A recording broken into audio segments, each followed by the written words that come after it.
Hello बच्चों, आप सभी का स्वागत है इस वीडियो में। और इस वीडियो में हम लोग पढ़ रहे हैं क्लास 9th के साइंस के चैप्टर नंबर 11 को, जिसका नाम है साउंड। यानी कि जो साउंड चैप्टर है, इस चैप्टर को हम लोग यहां पर एनसीईआरटी बुक से पढ़ने वाले हैं, लाइन बाय लाइन एक्सप्लेनेशन के साथ कंप्लीट चैप्टर यहां पर हम लोग पढ़ने वाले हैं। तो यहां पर हम लोग आइए शुरुआत करते हैं इस चैप्टर को और बारी बारी से यहां पर जो अलग अलग टॉपिक्स हैं, अलग अलग चीजें हैं, उनको समझना शुरू करते हैं। अब यहां पर जो चैप्टर का इंट्रोडक्शन है, यहां पर आपसे क्या बातें किया जा रहा है, ये जरा सा हम लोग देख लेते हैं। अब यहां पर सिंपली बोलता है कि every day we hear sounds from various sources like humans, birds, bells, machines, vehicle, television and radios. हम हर रोज, हर समय तरह तरह की आवाजों को सुनते रहते हैं, जो कि अलग अलग सोर्सेज से आती हैं। कुछ आवाजें लोगों द्वारा बोली जाती हैं, कुछ आवाजें जो है स्पीकर में से आती है, कुछ आवाज इधर उधर जो चिड़ियां उड़ते हैं या फिर कहीं कोई जानवर होता है उनका होता है। मतलब आवाज भाई आप हमेशा सुन रहे हैं, आवाज क्या होता है एक तरीके से आपको पता है, ठीक है।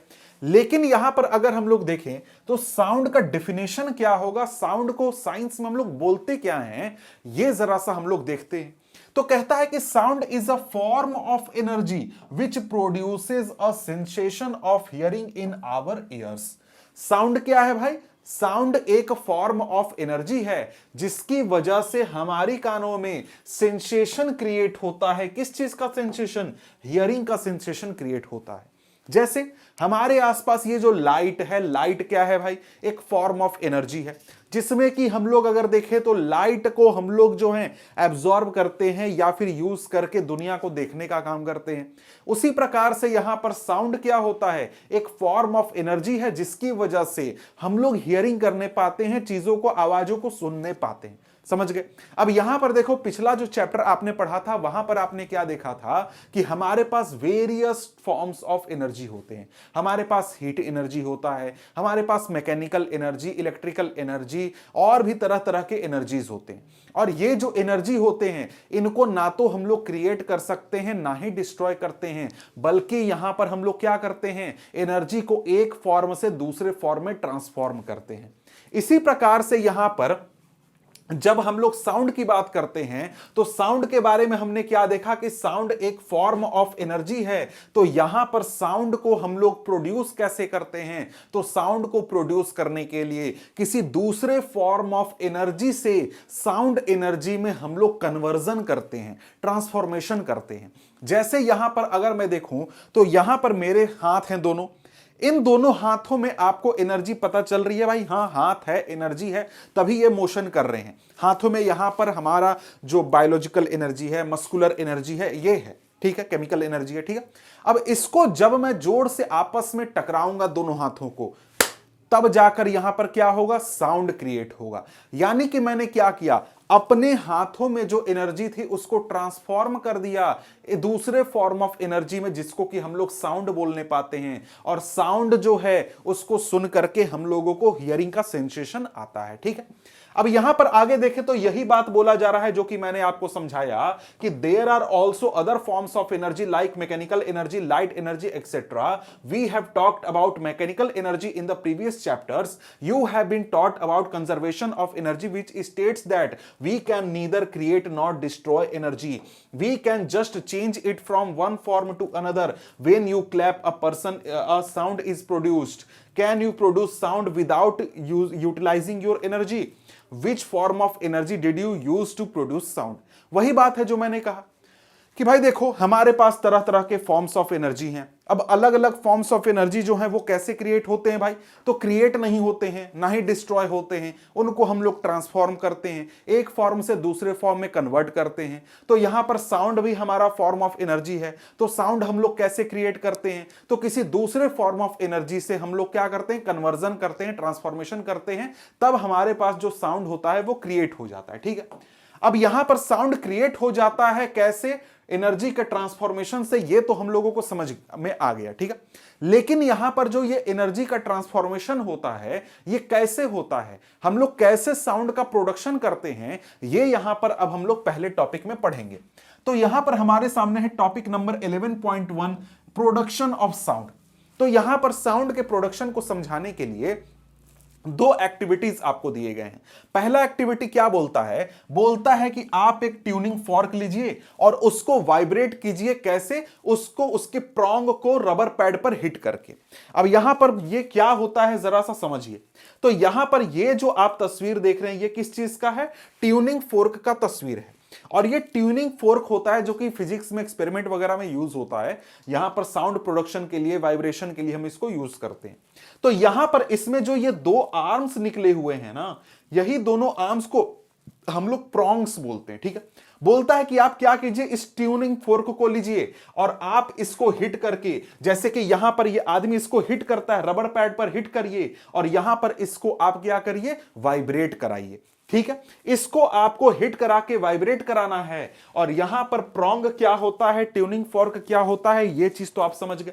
अब यहां पर बोलता है कि जब यहां पर यह ट्यूनिंग फोर्क है, ठीक है, उसको आप यहां पर चेक करिए कि क्या उसमें किसी प्रकार का फीलिंग आपको आ रहा है ट्यूनिंग फोर्क को टच करने पर, और साथ में क्या आपको साउंड सुनाई दे रहा है। तो जब यहां पर ट्यूनिंग फोर्क वाइब्रेट करेगा तो उसको टच करिएगा तो आपको वाइब्रेशन फील होगा और साथ ही साथ उसमें इस प्रकार का साउंड हल्का सा क्रिएट होता है। ठीक है, अब यहां पर आगे एक छोटा सा अलग से एक्सपेरिमेंट बोल रहा है कि आप एक टेबल टेनिस बॉल को इस प्रोंग से टच कराइए। एक टेबल टेनिस बॉल लटकाइए यहां पर और इससे टच कराइए, तो उससे क्या होगा, टेबल टेनिस बॉल भी इस प्रकार से हिलने लगेगा।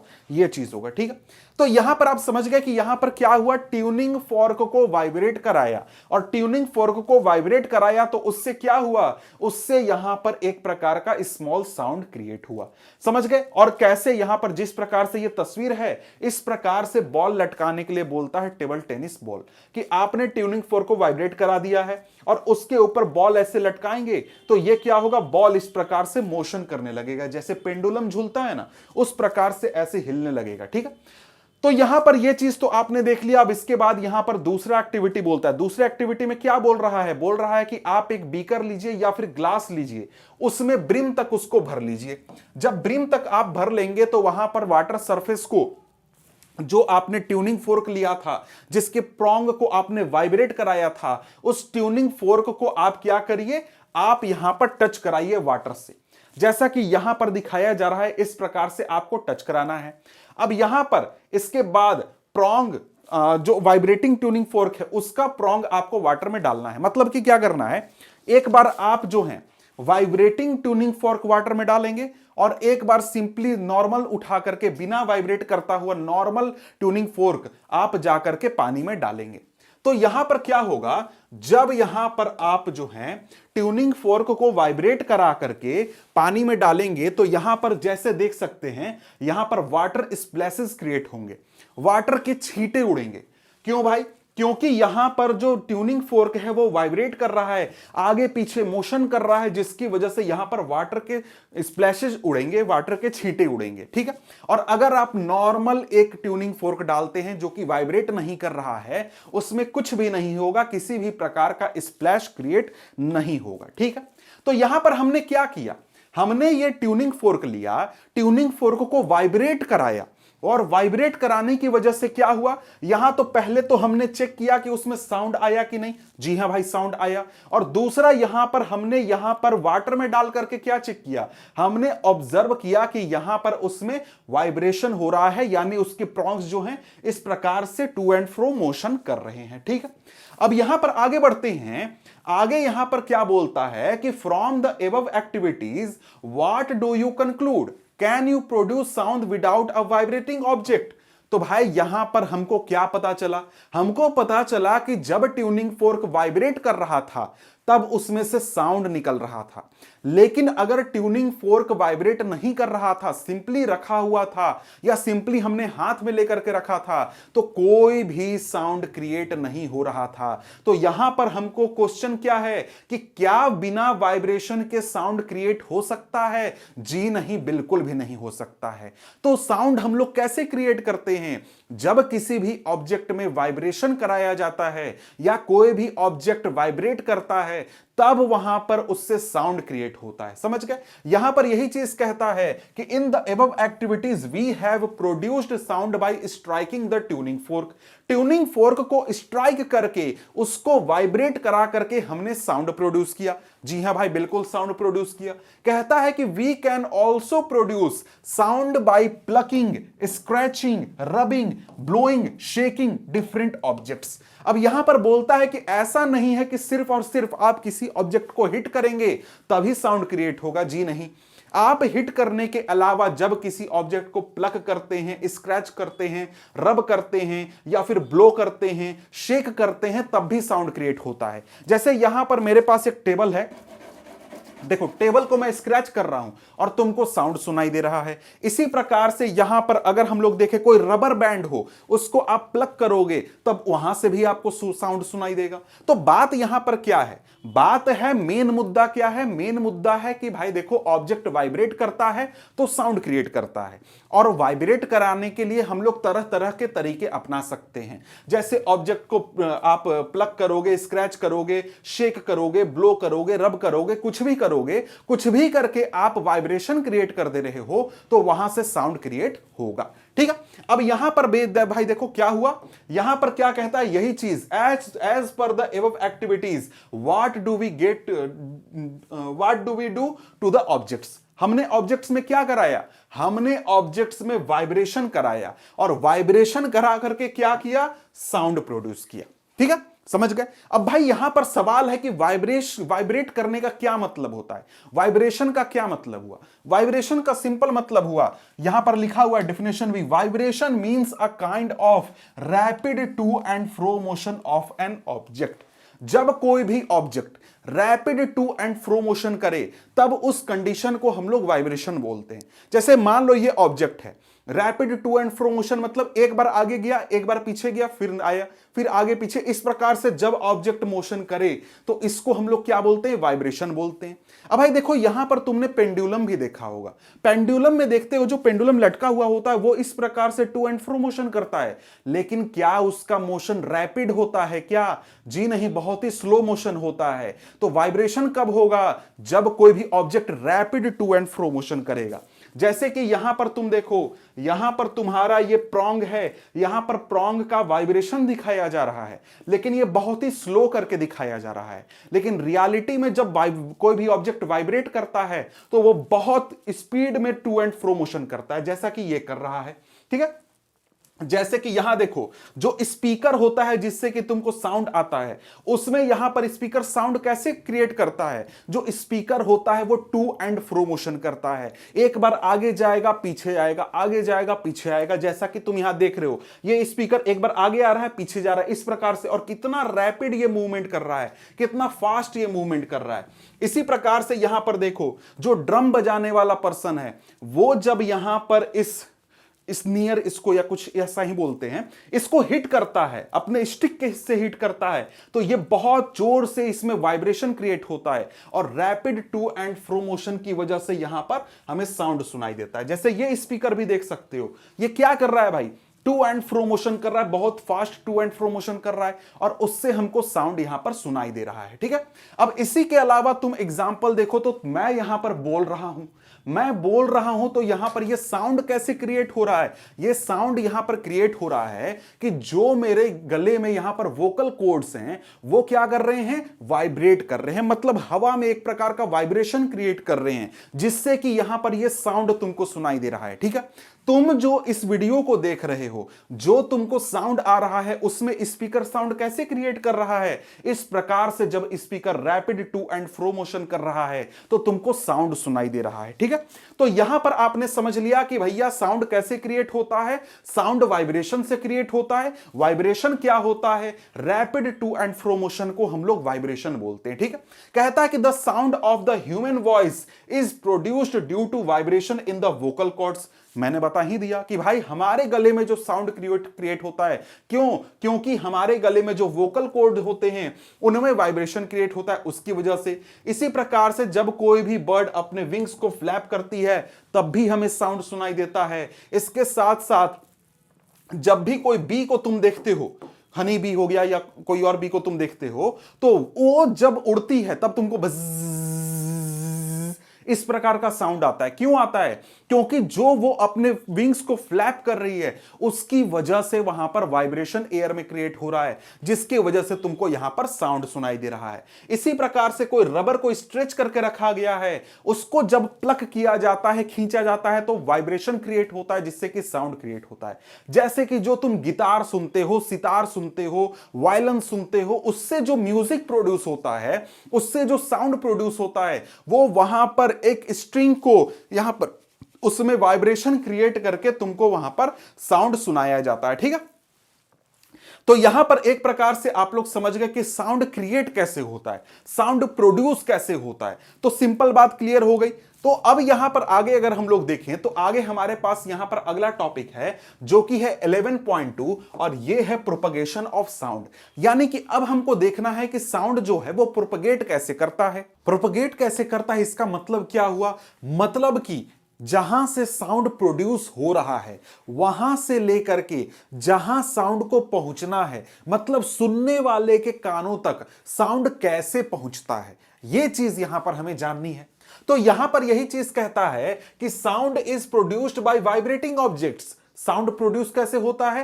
कोई भी ऑब्जेक्ट वाइब्रेट करता है तो साउंड प्रोड्यूस होता है। तो भाई प्रोड्यूस होने के बाद वो सुनने वाले के कानों तक कैसे पहुंचता है? तो कहता है कि द मैटर और substance through which sound is transmitted is called a medium. मतलब यहां पर यह है कि देखो साउंड प्रोड्यूस तो हो गया, लेकिन साउंड जहां से प्रोड्यूस हुआ और जहां साउंड को पहुंचना है उसके बीच में एक मीडियम का होना जरूरी है, एक माध्यम का होना जरूरी है, जिसके जरिए साउंड जो है ट्रैवल करके वहां तक पहुंचेगा। जैसे मैं यहां पर खड़ा हूं, मैं यहां पर बोल रहा हूं, तो यहां पर इस कमरे में चारों दीवारों तक, चारों कोनों तक, हर हिस्से तक मेरा साउंड पहुंच रहा है। कैसे पहुंच रहा है? तो यहां पर हमारे पास एक मीडियम है जो कि है एयर। इस एयर के जो पार्टिकल्स हैं इनकी मदद से साउंड हर एक कोने तक, हर हिस्से तक, यहां से माइक तक पहुंचने पा रहा है। समझ गए? अब यहां पर ये मीडियम तो यहां पर तो एयर है, लेकिन जरूरी नहीं है कि ये मीडियम हमारा एयर ही हो। एयर के अलावा लिक्विड जो होता है उसके जरिए भी साउंड ट्रेवल कर सकता है। सॉलिड कोई सब्सटेंस है उसके जरिए भी साउंड ट्रेवल कर सकता है। मेन मकसद क्या है? मेन मकसद है कि एक मीडियम होना चाहिए जिसके जरिए साउंड ट्रेवल कर सके। मतलब यहां पर यह है कि अगर हम लोग अंतरिक्ष में चले जाएं, जो हमारा यूनिवर्स है, अंतरिक्ष है बाहर का, पृथ्वी के एटमॉस्फेयर के बाहर का, वहां पर अगर आप जाकर के बोलते हैं, कुछ भी बोलते हैं, तो साउंड कहीं नहीं जाएगा, कहीं ट्रैवल नहीं करेगा, क्योंकि साउंड को ट्रैवल करने के लिए मीडियम की आवश्यकता होती है। जैसे यहां पर मैं बोल रहा हूं तो साउंड क्यों ट्रैवल कर रहा है? क्योंकि यहां पर हमारे आसपास एयर है जो कि मीडियम के रूप में काम करता है। यही चीज कहता है आगे कि मीडियम, पहला तो बात क्या, मीडियम चाहिए साउंड को ट्रैवल करने के लिए। दूसरा, it can be solid, liquid, gas. Medium हमारा सॉलिड भी हो सकता है, लिक्विड भी हो सकता है, गैस भी हो सकता है। तो गैस का उदाहरण तो आप देख रहे हो कि यहां पर ये जो एयर है, एयर के माध्यम से साउंड यहां से बोल रहा हूं यहां पहुंच रहा है, यहां से बोल रहा हूं उस दीवार तक, उस कमरे हिस्से तक, या फिर बाहर कोई खड़ा है तो उसको भी आवाज क्यों सुनाई देगा? क्योंकि यहां से एयर के जरिए साउंड ट्रैवल करके जा रहा है।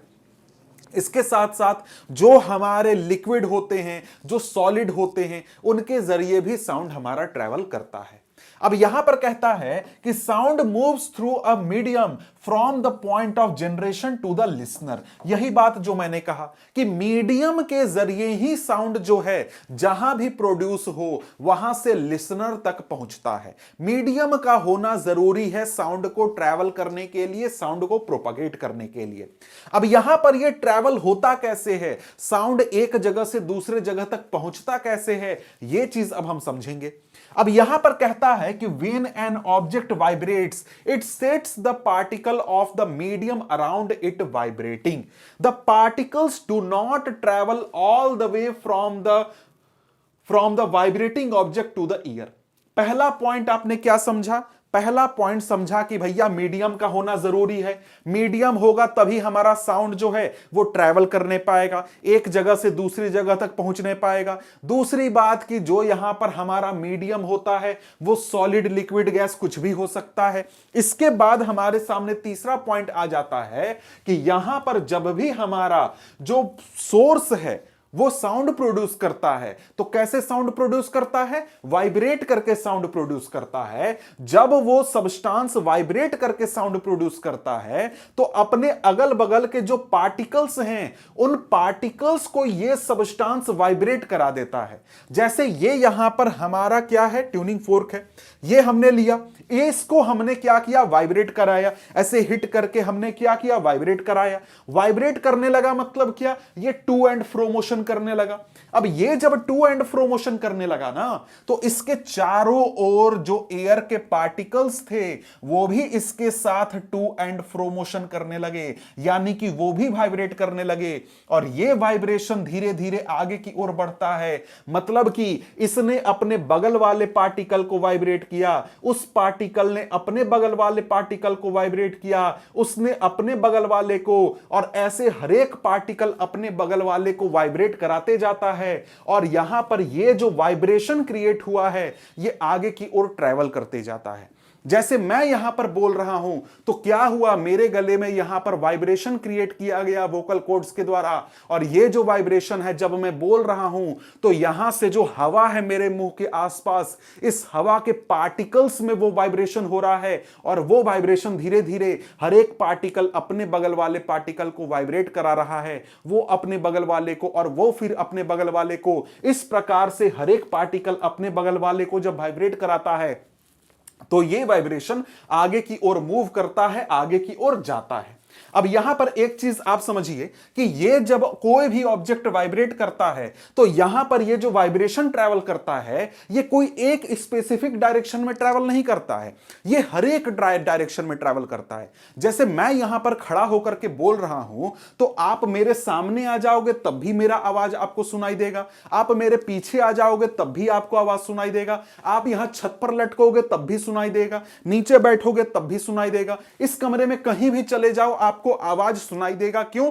क्योंकि जब मैं बोल रहा हूं तो मेरे मुंह के चारों ओर सभी 360 डिग्री में सारे हिस्से में पार्टिकल्स वाइब्रेशन जो है आगे की ओर मूव कर रहा है। समझ गए? जैसा कि इस तस्वीर में देख सकते हैं यहां पर साउंड का सोर्स है, साउंड यहां से प्रोड्यूस हो रहा है, और ये जो वाइब्रेशन है ये सभी डायरेक्शन में 360 डिग्री में मूव कर रहा है।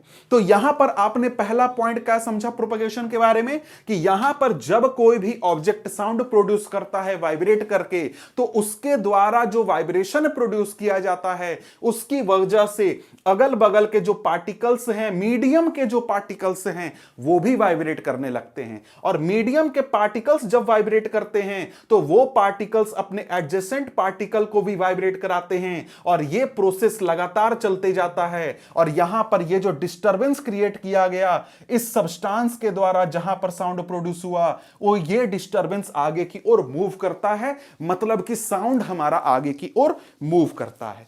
इसके बाद अगर हम लोग आगे देखें तो आगे क्या बोलता है? बोलता है कि a particle of the medium in contact with the vibrating object is first displaced from its equilibrium position.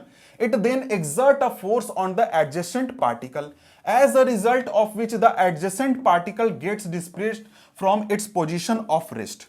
वही बात है जो कि मैंने कहा, उसी को थोड़ा सा एक्सप्लेन करके लिखता है।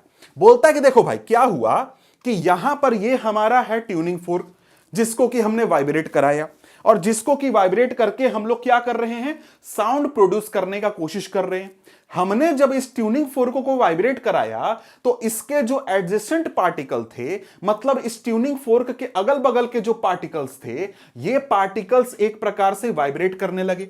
यानी ये वाला जो पहला राउंड वाला पार्टिकल है अगल बगल वो वाइब्रेट करने लगा।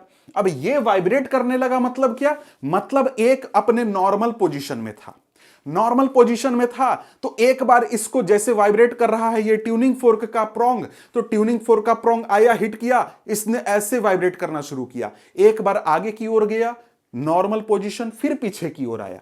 इस प्रकार से ये वाइब्रेट करने लगा।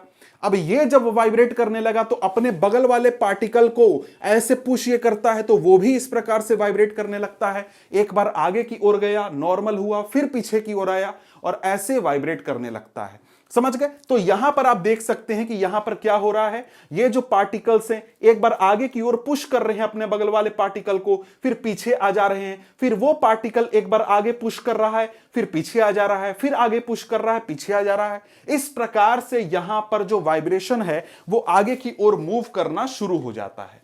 अब आगे कहता है, after displacing the adjacent particle, the first particle comes back to its original position. This process continues in the medium till the sound reaches your ear.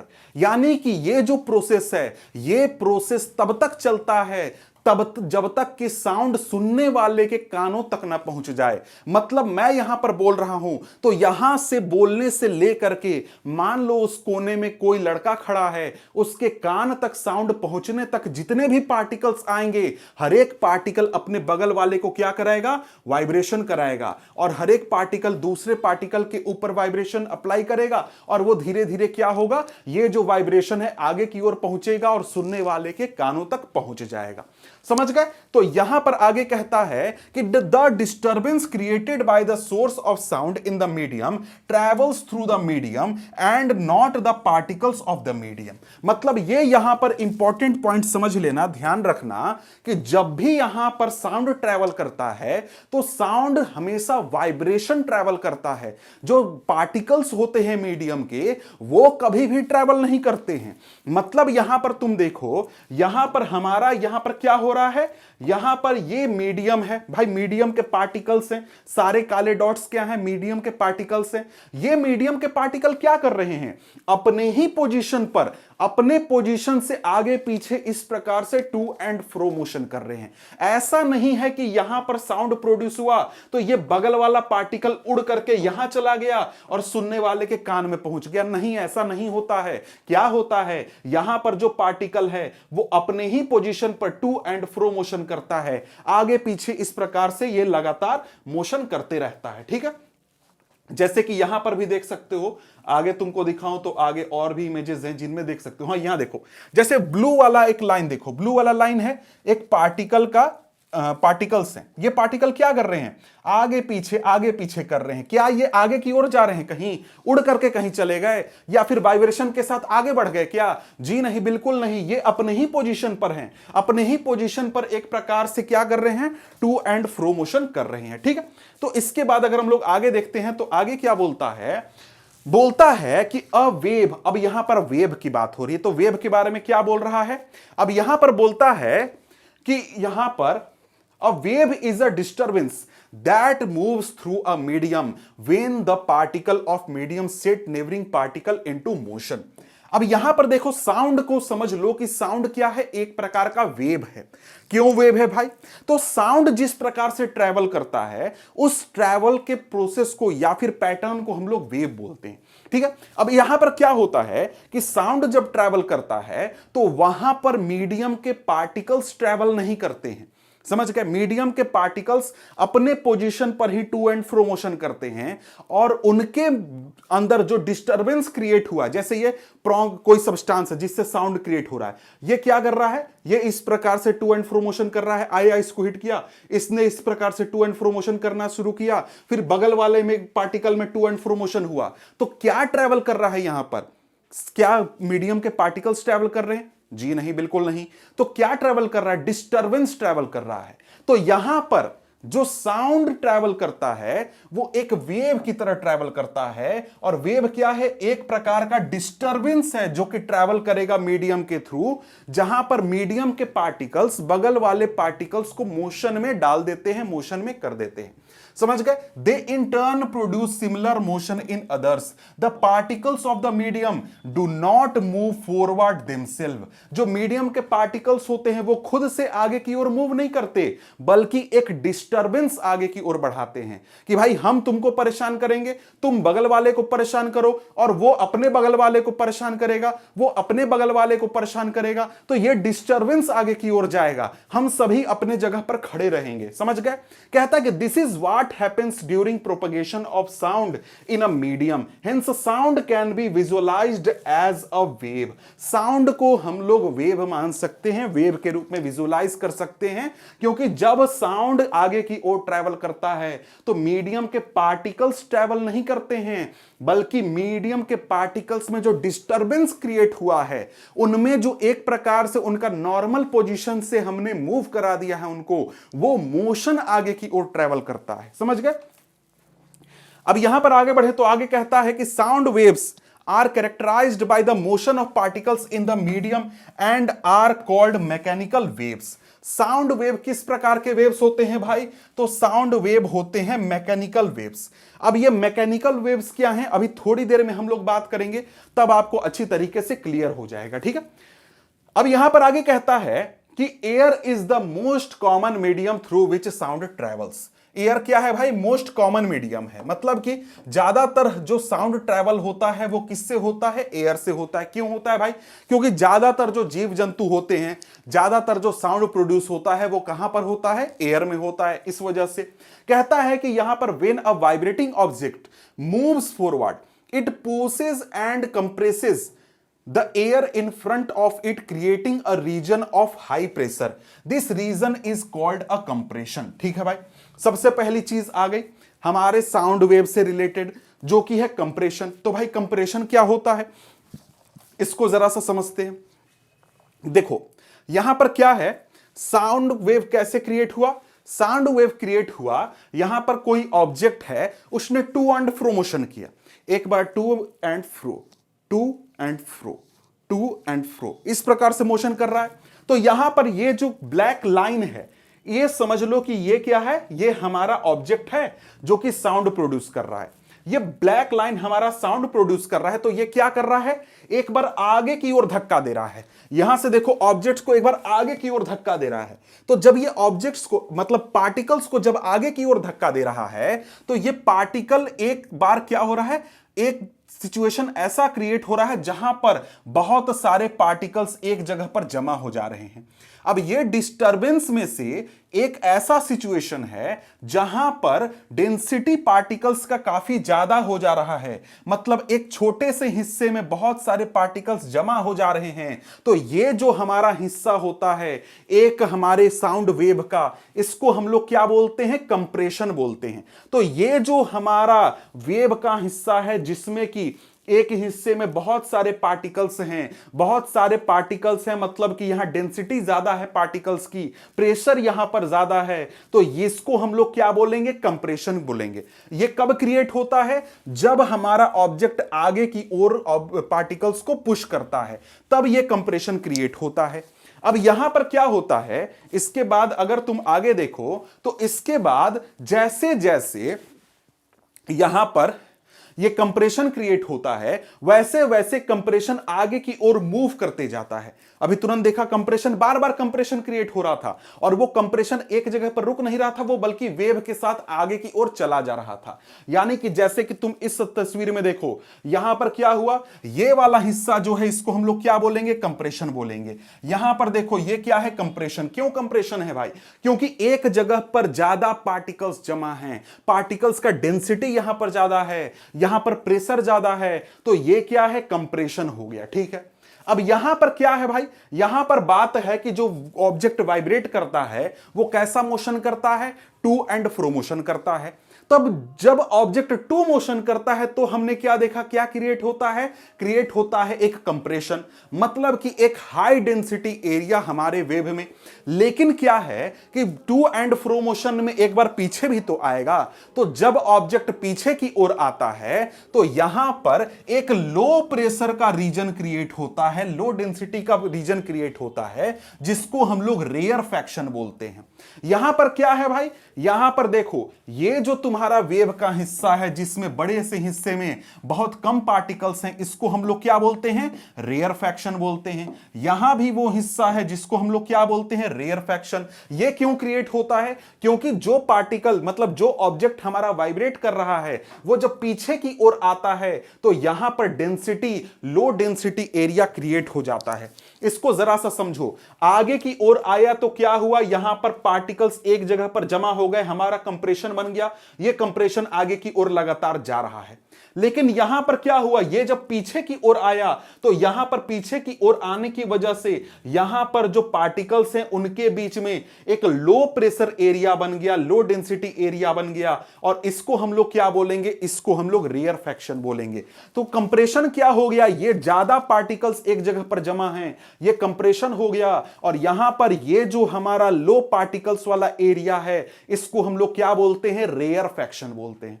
तो कंप्रेशन और रेयरफैक्शन जो होते हैं वो एक साथ क्रिएट होते हैं। एक साथ क्रिएट मतलब क्या हुआ, जो ऑब्जेक्ट है वो क्या कर रहा है, rapid to and fro motion कर रहा है। तो जब आगे जाएगा तो वो क्या क्रिएट करेगा, कंप्रेशन क्रिएट करेगा, पीछे आएगा तो क्या क्रिएट करेगा, रेयरफैक्शन। तो जो रेयरफैक्शन और कंप्रेशन है वो हमेशा जोड़ी में चलते हैं, एक साथ चलते हैं। एक बार कंप्रेशन क्रिएट होगा, एक बार रेयरफैक्शन क्रिएट होगा, एक बार कंप्रेशन क्रिएट होगा, एक बार रेयरफैक्शन क्रिएट होगा। और इस प्रकार से हमारा जो साउंड वेव है वो कंप्रेशन और रेयरफैक्शन के जोड़ी में चलता है, सीरीज में चलता है। मतलब कि लगातार देखोगे तो लगातार कंप्रेशन क्रिएट हो रहा है, फिर रेयरफैक्शन, फिर कंप्रेशन देखो बन गया, फिर रेयरफैक्शन बन गया, फिर यहां पर कंप्रेशन बन गया, फिर रेयरफैक्शन बन गया। ये लगातार यहां पर आगे की ओर एक साथ मूव करते रहते हैं। समझ गए। तो यहां पर अगर हम लोग देखें तो आगे यही चीज लिखा हुआ है कि as the object moves back and forth rapidly, जैसे जैसे ऑब्जेक्ट आगे और पीछे की ओर मूव करेगा, मूव बैक एंड फोर्थ करेगा, वैसे वैसे a series of compression and rarefaction is created in the air. एक सीरीज क्रिएट होगा कंप्रेशन और रेयरफैक्शन का। ऐसा नहीं है कि सिर्फ एक कंप्रेशन क्रिएट होगा या एक रेयरफैक्शन क्रिएट होगा, नहीं, लगातार एक कंप्रेशन बना फिर रेयरफैक्शन, फिर कंप्रेशन बना फिर रेयरफैक्शन, पूरा सीरीज में यहां पर प्रोडक्शन होते रहता है कंप्रेशन और रेयरफैक्शन का। और कहता है कि these make the sound wave, These make the sound wave propagate through the medium, और यही हमारा साउंड वेव के रूप में आगे की ओर बढ़ता है। कहता है कि compression is the region of high pressure and rarefaction is the region of low pressure. High pressure क्यों है भाई कंप्रेशन, क्योंकि छोटे से हिस्से में ज्यादा पार्टिकल्स एक जगह पर जमा हैं, तो वो हाई प्रेशर वाला रीजन है। रेयरफैक्शन लो प्रेशर वाला हिस्सा क्यों है, क्योंकि ज्यादा बड़े हिस्से में कम पार्टिकल्स हैं, तो वो हमारा लो प्रेशर एरिया हो गया। प्रेशर का मतलब यहां पर बता रहा है, pressure is related to the number of particles of a medium in a given volume. More density of particles in the medium gives more pressure and vice versa. मतलब क्या, ज्यादा प्रेशर मतलब क्या, ज्यादा डेंसिटी भी है। ज्यादा डेंसिटी का मतलब समझ रहे हैं कि एक छोटे से वॉल्यूम में ज्यादा पार्टिकल्स जमा हैं, तो भाई कंप्रेशन में क्या होगा, ज्यादा डेंसिटी होगा, ज्यादा प्रेशर होगा। तो रेयरफैक्शन में क्या होगा, रेयरफैक्शन में कम डेंसिटी होगा, कम प्रेशर होगा। ठीक है। कहता है कि thus propagation of sound can be visualized as a propagation of density variation और प्रेशर वेरिएशन। ये क्या बोलता है भाई, देखो साउंड वेव के बारे में हमने क्या बोला कि साउंड वेव एक सीरीज होता है कंप्रेशन और रेयरफैक्शन का। कंप्रेशन और रेयरफैक्शन सीरीज में हमेशा आगे की ओर बढ़ते हैं। अब कंप्रेशन क्या है भाई, हाई प्रेशर एरिया, रेयरफैक्शन क्या है, लो प्रेशर एरिया। कंप्रेशन क्या है, हाई डेंसिटी एरिया, रेयरफैक्शन क्या है, लो डेंसिटी एरिया। तो यहां पर हम कह सकते हैं कि यहां पर डेंसिटी वेरिएशन का एक तरीके से हमारा प्रोपगेशन होता है साउंड में। मतलब क्या, कंप्रेशन हाई प्रेशर और लो प्रेशर, डेंसिटी वेरिएशन है ना, हाई प्रेशर और लो प्रेशर एक साथ है। डेंसिटी के मामले में यहां पर देखो हाई प्रेशर लो प्रेशर है। ठीक है। तो यहां पर सिंपली क्या समझ रहे हो कि साउंड वेव क्या है, एक प्रकार से हमारा डेंसिटी वेरिएशन का प्रोपगेशन है। ठीक है। यहां पर पार्टिकल्स एक हिस्से में ज्यादा डेंसिटी है, एक हिस्से में कम डेंसिटी है, और ये एक साथ आगे की ओर ट्रेवल कर रहे हैं। ठीक है, तो ये चीज आप यहां पर समझ गए। अब इसके बाद यहां पर आगे बढ़ते हैं, तो आगे यहां पर आगे क्या बोलता है, आगे यहां पर देखो कुछ क्वेश्चंस हैं। क्वेश्चंस का, how does the sound produced by a vibrating object in a medium reach your year. तो अभी तुरंत इतना लंबा चौड़ा तुमको समझाया है, समझा सकते हो। ठीक है, स्कूल बेल द्वारा कैसे साउंड प्रोड्यूस होता है, तो वाइब्रेशन के जरिए, और अच्छे से एक्सप्लेन कर सकते हो। Why are sound wave called mechanical wave. ठीक है, तो यहां पर मैकेनिकल वेव के बारे में तुमको बता देता हूं कि साउंड वेव मैकेनिकल वेव इसलिए हैं क्योंकि यहां पर इनको ट्रैवल करने के लिए पार्टिकल्स चाहिए होते हैं। समझ गए, मतलब पार्टिकल्स होंगे तभी वो ट्रैवल करेंगे। जैसे हम लोग अर्थ पर यहां पर पार्टिकल्स बोल रहा हूं, मीडियम होंगे तभी वो ट्रैवल करेंगे। जैसे मैं यहां पर बोल रहा हूं, तो मैं बोलता हूं तो कोई सुन पाता है। क्यों सुनने पाता है? क्योंकि हमारे बीच में एक मीडियम है, एयर हमारा मीडियम है। या फिर अगर कोई मछली कुछ आवाज निकाले और दूसरी मछली सुन ले, तो क्यों सुनने पाएगी? क्योंकि वहां पर एक मीडियम है, वाटर हमारा मीडियम है। लेकिन अगर मैं अंतरिक्ष में चला जाऊं जहां पर कि कोई पार्टिकल प्रेजेंट नहीं है, कोई मीडियम नहीं है, वहां पर साउंड ट्रैवल नहीं कर सकता है। ठीक है, यह चीज हो गई। इसके बाद अगर हम लोग आगे बढ़े तो आगे हमारे सामने क्या है, sound waves are longitudinal waves. तो यहां पर अब हमें यह भी समझना होगा कि हमारे पास देखो दो प्रकार के वेव्स होते हैं, उनके पार्टिकल्स के मोशन के आधार पर। समझ गए? तो यहां पर अगर हम लोग देखें तो लॉन्गिट्यूडनल वेव्स वैसे वेव्स होते हैं जिनमें कि जो पार्टिकल्स होते हैं वो साउंड वेव के डायरेक्शन के पैरेलल में मोशन करते हैं, वाइब्रेशन करते हैं। ठीक है, अब इसको जरा सा तुमको मैं सीधा सीधा समझाता हूं। यहां पर देखो, यहां पर ये स्लिंगी का एग्जाम्पल तुमको लेने के लिए बोल रहा है कि तुम एक स्लिंगी लो, इसमें क्या करो, हल्का सा एक पुश दे दो। ये स्लिंगी तुमने देखा होगा, काफी बच्चे खेलते हैं, तुमने भी देखा होगा, मेला वगैरह में या बाजार में आसानी से मिल जाता है। ये स्लिंगी लेके तुम हल्का सा आगे की ओर पुश करोगे तो यहां पर एक प्रकार का वेव क्रिएट होगा। और ये वेव कौन सा वेव होगा भाई? ये हमारा लॉन्गिट्यूडनल वेव होगा। तो इसको भी मैं जरा सा तुमको दिखा देता हूं ताकि तुमको अच्छी तरीके से समझ में आ जाए। तो यहां पर मैं अगर तुमको दिखाने की कोशिश करूं, ये देखो, ये है हमारा लॉन्गिट्यूडनल वेव। लॉन्गिट्यूडनल वेव में क्या होगा, यहां पर नीचे वाला देखो लॉन्गिट्यूडनल, ऊपर वाला भी तुरंत बताऊंगा, नीचे वाला ध्यान दो। लॉन्गिट्यूडनल वेव में क्या होता है, यहां पर जो पार्टिकल्स होते हैं इनका मोशन वेव के डायरेक्शन में ही होता है। जैसे मैं यहां पर आगे की ओर स्लिंगी को धक्का दे रहा हूं तो वेव किस तरफ जा रहा है, वेव हमारा आगे की ओर मोशन कर रहा है। ठीक है, वेव का डायरेक्शन इस तरफ है। और यहां पर अगर तुम देखो तो कंप्रेशन और रेयरफैक्शन जो क्रिएट हो रहा है वो किस डायरेक्शन में मूव कर रहा है, वो हमारा इसी डायरेक्शन में मूव कर रहा है। यानी जिस डायरेक्शन में वेव का डायरेक्शन है उसी डायरेक्शन में कंप्रेशन और रेयरफैक्शन यानी कि जो पार्टिकल्स हैं वो मोशन कर रहे हैं। पार्टिकल्स कैसे मोशन कर रहे हैं, आगे पीछे इसी डायरेक्शन में पैरेलल मोशन कर रहे हैं। लेकिन यहां पर दूसरा टाइप ऑफ वेव है, ट्रांसवर्स वेव है। यहां पर पार्टिकल का मोशन कैसे क्रिएट हो रहा है, पार्टिकल मोशन कैसे कर रहे हैं, तो वेव तो हमारा देख रहे हो, वेव हमारा किधर जा रहा है, इधर जा रहा है, उस तरफ वेव जा रहा है। लेकिन यहां पर जो पार्टिकल्स हैं वो मोशन किस तरफ कर रहे हैं, ऊपर नीचे कर रहे हैं, यानी कि वेव के डायरेक्शन के परपेंडिकुलर कर रहे हैं। यहां पर क्या हुआ, लॉन्गिट्यूडनल वेव में जो हमारे पार्टिकल्स हैं वो मोशन कर रहे हैं to and fro same direction में, जिस डायरेक्शन में वेव जा रहा है। ट्रांसवर्स वेव में क्या है, जो पार्टिकल हैं वो ऊपर नीचे मोशन कर रहे हैं। और अच्छे से समझना है, यहां पर देखो हमारा क्या है, एक प्रकार का ट्रांसवर्स वेव है। ट्रांसवर्स वेव इसमें क्या होता है, इसमें यहां पर देखो लाल डॉट को देखो, ये किधर गया, ये ऊपर गया और ये नीचे आ रहा है, ऊपर नीचे ऐसे मोशन कर रहा है। ठीक है, लेकिन वेव किधर जा रहा है भाई, तो वेव आगे की ओर जा रहा है उस डायरेक्शन में।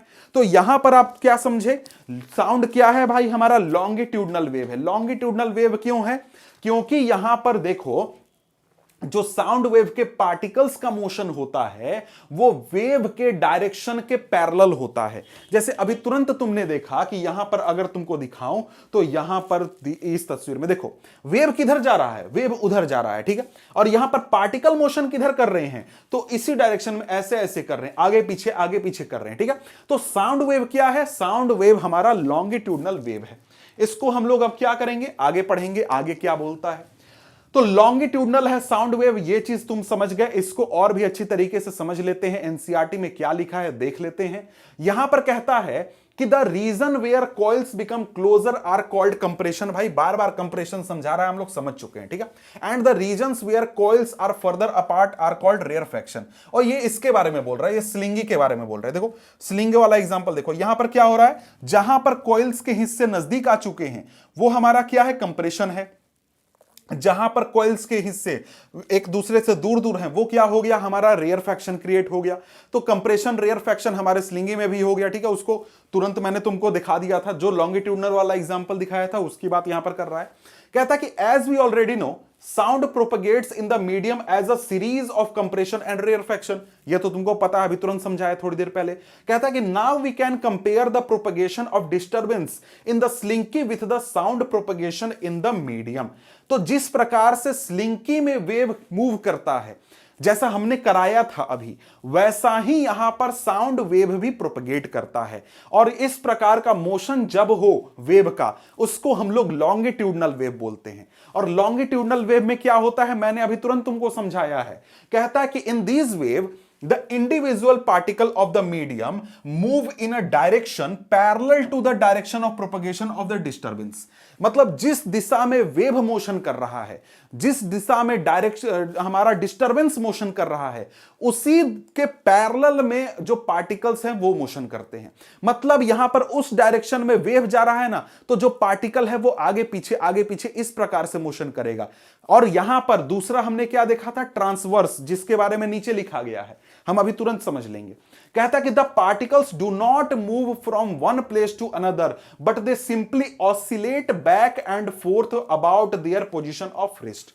अपने पोजीशन से आगे पीछे सिर्फ इस प्रकार से ऑसिलेट करते हैं, वो किसी दूसरी जगह नहीं जाते, कहीं और नहीं जाते, अपने पोजीशन पर ही वो क्या करते हैं, ऑसिलेट करते हैं। किस डायरेक्शन में, वेव के पैरेलल डायरेक्शन में। वेव अगर ऊपर जा रहा है तो वो ऐसे ऑसिलेट करेंगे, वेव उधर जा रहा है तो ऐसे ऑसिलेट करेंगे, अगर वेव नीचे जा रहा है तो ऐसे ऊपर नीचे ऑसिलेट करेंगे, वेव अगर इस तरफ आ रहा है तो इस तरह के से ऑसिलेट करेंगे।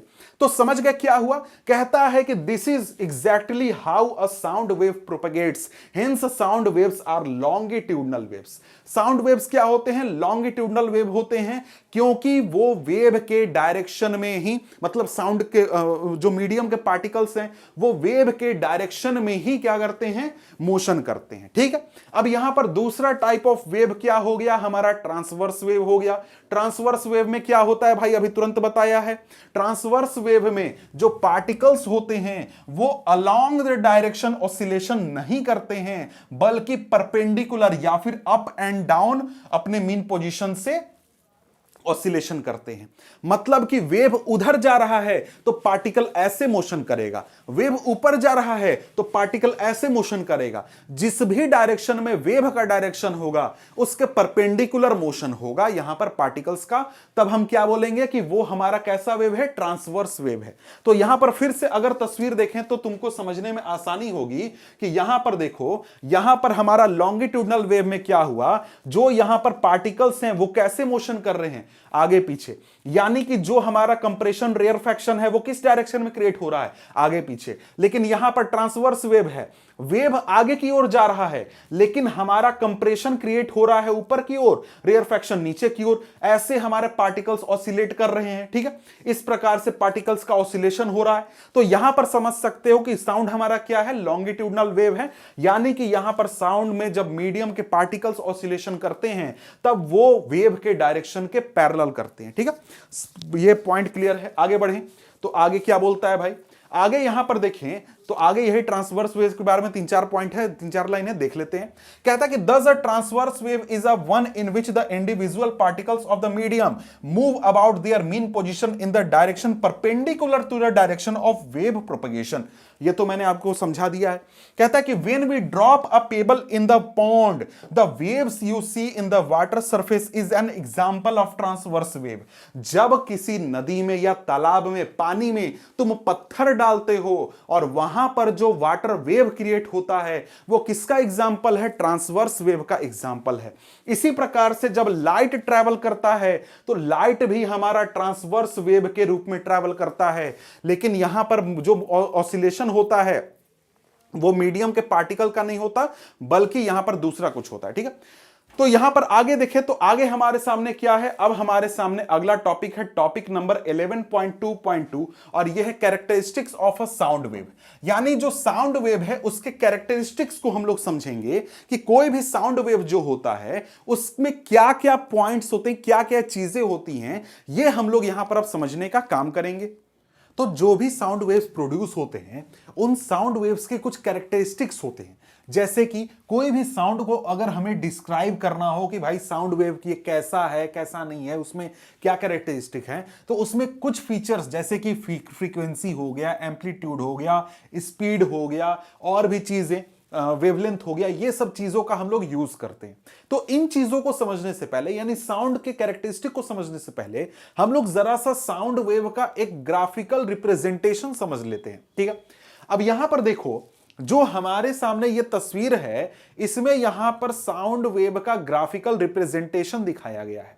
इसका मतलब क्या हुआ? मतलब कि देखो, ये हमारा नॉर्मल साउंड वेव है। नॉर्मल इस प्रकार से हम देखते हैं कि साउंड वेव जो होता है वो एक प्रकार से टू एंड फ्रो मोशन से क्रिएट होता है, जिसमें कि यहां पर जब टू मोशन होता है यानी आगे की ओर मोशन होता है, तब एक हाई डेंसिटी वाला रीजन क्रिएट होता है जिसको कि हम लोग कंप्रेशन बोलते हैं।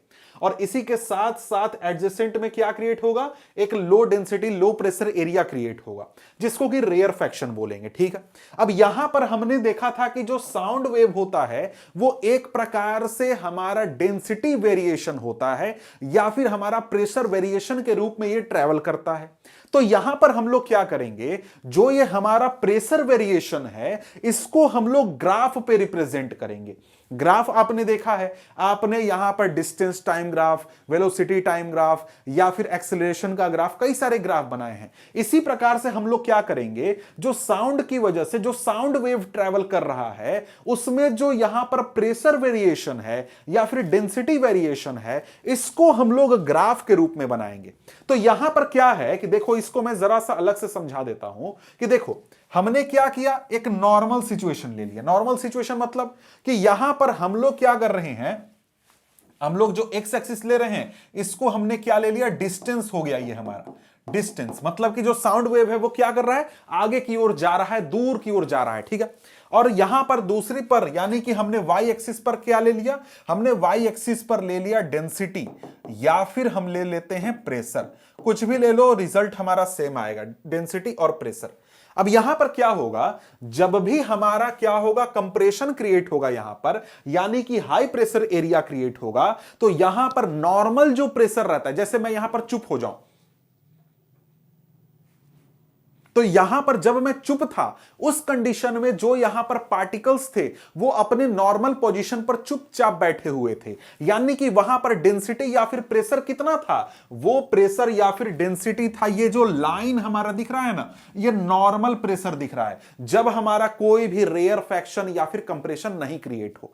लेकिन यहां पर क्या हो, जैसे ही ऑब्जेक्ट आगे की ओर जाएगा यानी कि एक कंप्रेशन क्रिएट होगा, तो यहां पर प्रेशर जो है वो नॉर्मल से ऐसे बढ़ेगा, बढ़ गया, फिर यहां पर कंप्रेशन हमारा जब पार हो जाएगा तब फिर से प्रेशर नॉर्मल पर आ जाएगा, फिर यहां पर ऑब्जेक्ट हमारा पीछे की ओर आएगा यानी कि एक रेयरफैक्शन क्रिएट करेगा। तो रेयरफैक्शन क्रिएट होगा, इसका मतलब क्या, प्रेशर या फिर डेंसिटी नॉर्मल से भी कम हो गया। ठीक है भाई, फिर नॉर्मल आ गया, फिर से हमारा एक क्या हुआ, टू एंड फ्रो मोशन हुआ, तो फिर से यहां पर एक हमारा कंप्रेशन क्रिएट हुआ, और फिर से हमारा रेयरफैक्शन क्रिएट हुआ, फिर कंप्रेशन, फिर रेयरफैक्शन। मतलब क्या देख रहे हैं आप, यहां पर देख रहे हैं कि जैसे जैसे हमारे किसी भी पॉइंट पर, हमारे एटमॉस्फेयर में कोई भी पॉइंट, जैसे ये वाला पॉइंट ले लेते हैं, ये मेरा उंगली जहां पर है, यहां पर हमारा क्या हो रहा है, जब साउंड वेव इस पॉइंट से गुजर रहा है तब यहां पर एक बार डेंसिटी या फिर प्रेशर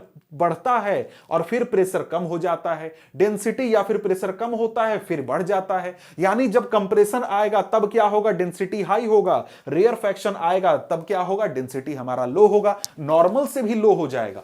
तो यहां पर यही चीज देखो, यहां पर हमारा क्या हुआ, ये नॉर्मल हमारा कंडीशन हुआ। मतलब कि अभी तक हमने जो तस्वीरें देखी थी उसमें इस तस्वीर से हमने समझा था कि कंप्रेशन क्या है, रेयरफेक्शन क्या है। कंप्रेशन रेयरफेक्शन मतलब कि ज्यादा डेंसिटी मतलब कि छोटे से हिस्से में ज्यादा पार्टिकल्स, लो डेंसिटी मतलब क्या, इतने ही हिस्से में कम पार्टिकल्स। इसी को यहां पर प्रेशर के रूप में दिखाया है कि कंप्रेशन मतलब क्या, हाई प्रेशर रीजन, रेयरफेक्शन मतलब क्या, लो प्रेशर रीजन। और इसी का जब हम लोग ग्राफ बना देंगे तो इस प्रकार से हमारा ग्राफ निकल के आएगा। जहां पर हमारा कंप्रेशन है, यहां पर कंप्रेशन है, यहां पर कंप्रेशन है, देखो हाई प्रेशर यानी कि एक हमारा ग्राफ में अपवर्ड ट्रेंड हमको दिख रहा है।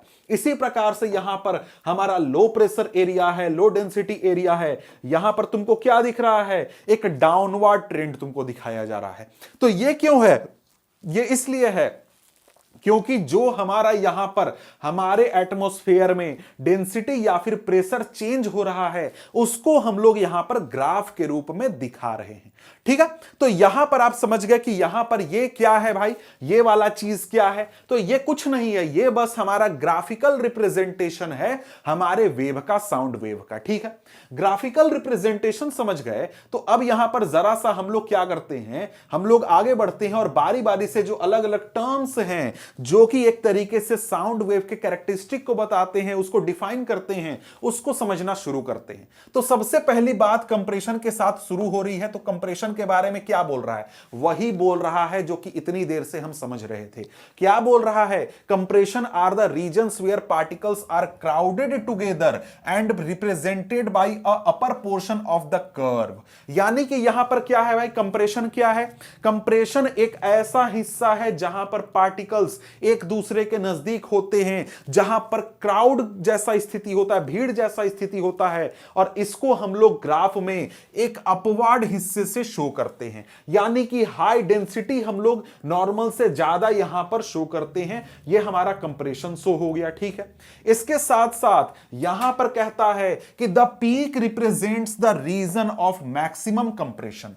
यानी कि यहां पर देखो जो सबसे हाईएस्ट पॉइंट है इस ग्राफ में, ये जो हमारा सबसे ऊंचा वाला पॉइंट है यहां पर, ये क्या रिप्रेजेंट कर रहा है, ये पॉइंट हमारा highest density, highest pressure, highest compression represent कर रहा है। कि इस पॉइंट पर क्या थे, सब पार्टिकल्स जो थे एक दूसरे के सबसे नजदीक थे, सबसे सटे हुए थे।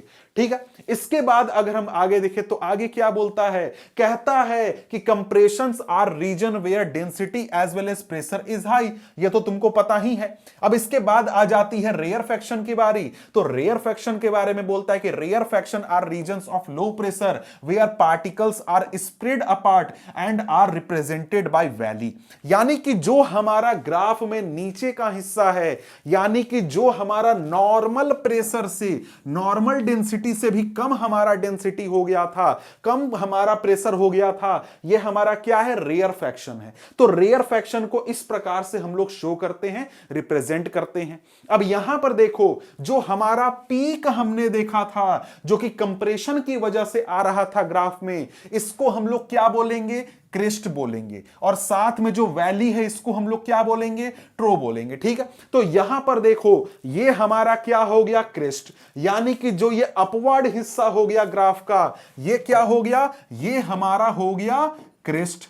ठीक है, इसके बाद इसी तरीके से नीचे वाला हिस्सा क्या हो गया, ये हो गया हमारा ट्रो। ठीक है, तो क्रेस्ट और ट्रो क्या है, ये चीज आप समझ गए कि जब हमारा डेंसिटी ज्यादा होगा, प्रेशर ज्यादा होगा, यानी ग्राफ में ऊपर का हिस्सा जब बनेगा तो ये हमारा क्रेस्ट हो जाएगा, और ये नीचे वाला पॉइंट जो होगा इसको हम लोग क्या बोलेंगे, ट्रो बोलेंगे। ठीक है, पहले दो टर्म्स आपके यहां पर क्लियर हो गए हमारे ग्राफ से रिलेटेड। अब यहां पर आगे हमारा दूसरा टर्म है वेवलेंथ। ये वेवलेंथ क्या होता है भाई, बोलता है कि the distance between two consecutive compressions और two consecutive rarefaction is called the wavelength. ठीक है, अब यहां पर देखो, यहां पर हमारा क्या है, एक वेवलेंथ मतलब कि पूरा एक वेव चल रहा है, तो वेव की लंबाई कितनी है ये हम लोग यहां पर कैलकुलेट कर रहे हैं। तो वेव को हम लोग कैसे नापते हैं, वेव का लेंथ कैसे नापते हैं, तो हम लोग क्या करते हैं, एक बार क्रेस्ट आया, और फिर दोबारा जब क्रेस्ट आया तो दोनों क्रेस्ट के बीच का जो डिस्टेंस है इसी को हम लोग क्या बोलते हैं, वेवलेंथ बोलते हैं। यहां पर देखो ग्राफ में से देखो, जो ये हमारा क्रेस्ट आया यानी कि कंप्रेशन आया, इन दोनों के बीच की जो दूरी है इसको हम लोग क्या बोलेंगे, वेवलेंथ बोलेंगे। इसको छोड़ करके अगर हम ट्रो को भी ले लें तो एक ट्रो के बाद जो दूसरा ट्रो आएगा, इनके बीच की जो दूरी होगी, जो लेंथ होगा, लंबाई होगा, इसको हम लोग क्या बोलेंगे, इसको हम लोग वेवलेंथ बोलेंगे। और ये इस साउंड वेव का वेवलेंथ है, ठीक है। और हमारे पास अलग अलग वेवलेंथ के साउंड्स होते हैं, ठीक है।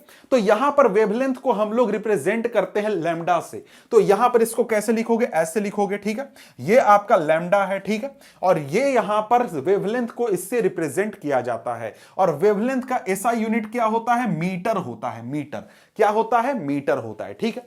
अब यहां पर आगे बढ़ते हैं तो आगे यहां पर देखिए एक साइंटिस्ट थे, हेनरिक रुडोल्फ हर्ट्ज के बारे में यहां पर बताया गया है। तो इनके बारे में आप चाहें तो पढ़ सकते हैं।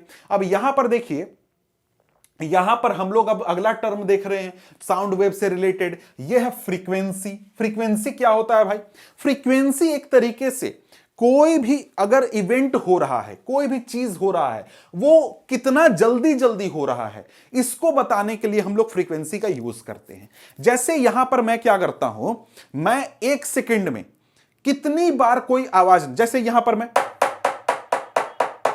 मैंने कई बार आवाज निकाली, तो यहां पर मैं बोलूंगा कि भैया मेरी फ्रीक्वेंसी 15 है। मतलब क्या, मैं एक सेकंड में कितनी बार आवाज निकाल रहा हूं, 15 टाइम्स आवाज निकाल रहा हूं, ठीक है। अब ये यहां पर एक सेकंड है, ठीक है। हम बोल एक घंटे का भी ले सकते हैं कि भाई एक घंटे में मैं जो हूं क्या करता हूं, 10 बार यहां पर इस प्रकार से स्ट्राइक करता हूं, तो मेरी फ्रीक्वेंसी 10 हो गई, ठीक है। तो यूनिट टाइम अलग अलग हो सकता है। फ्रीक्वेंसी सिंपली क्या हुआ कि भाई कोई भी इवेंट हो रहा है, कोई भी चीज हो रहा है, वो कितने बार हो रहा है एक यूनिट टाइम में, ये चीज यहां पर हम लोग फ्रीक्वेंसी से रिप्रेजेंट करते हैं। यही चीज कहता है कि suppose you are beating a drum, how many times you are beating the drum in a unit time is called the frequency of your beating the drum.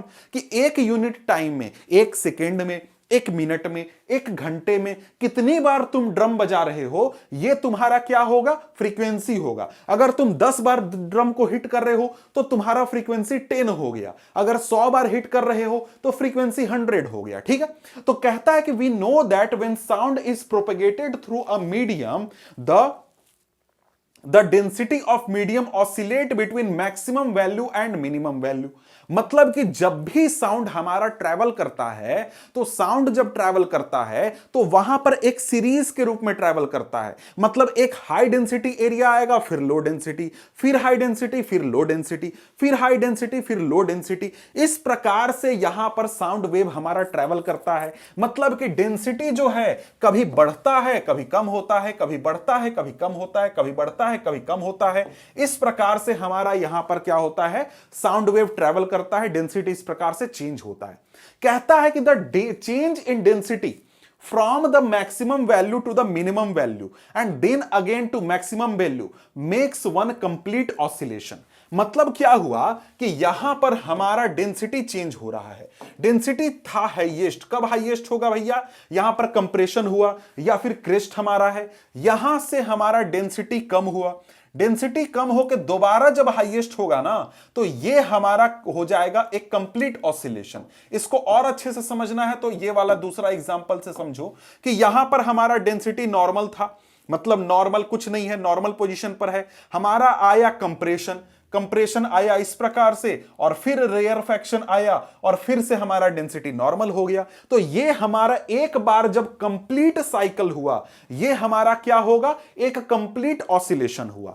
और इस प्रकार से एक कंप्लीट ऑसिलेशन एक सेकेंड में कितनी बार हो रहा है साउंड वेव में, ये हमारा बताता है साउंड वेव का फ्रीक्वेंसी। मतलब कि इस प्रकार का वेव हमारा अगर एक सेकेंड में 10 बार क्रिएट हो रहा है, मतलब 10 बार हमारा कंप्रेशन बना और 10 बार रेयरफैक्शन बना एक ही सेकेंड में, तो वो क्या हो जाएगा भैया, हमारा हो जाएगा फ्रीक्वेंसी 10 का 10, ठीक है। यहां पर कहता है कि if we can count the number of the compression और rarefaction that cross us per unit time we will get the frequency of the sound wave. It is usually represented by nu, और ऐसा unit क्या होता है, hertz होता है। ठीक है, तो यहां पर अगर हम लोग देखें तो एक बार हमारा वेव बना मतलब कि 1 हर्ट्ज हो गया। ठीक है, इस प्रकार का वेव 1 सेकंड में 10 बार बना तो क्या हो गया, 10 हर्ट्ज हमारा यहां पर फ्रीक्वेंसी हो गया।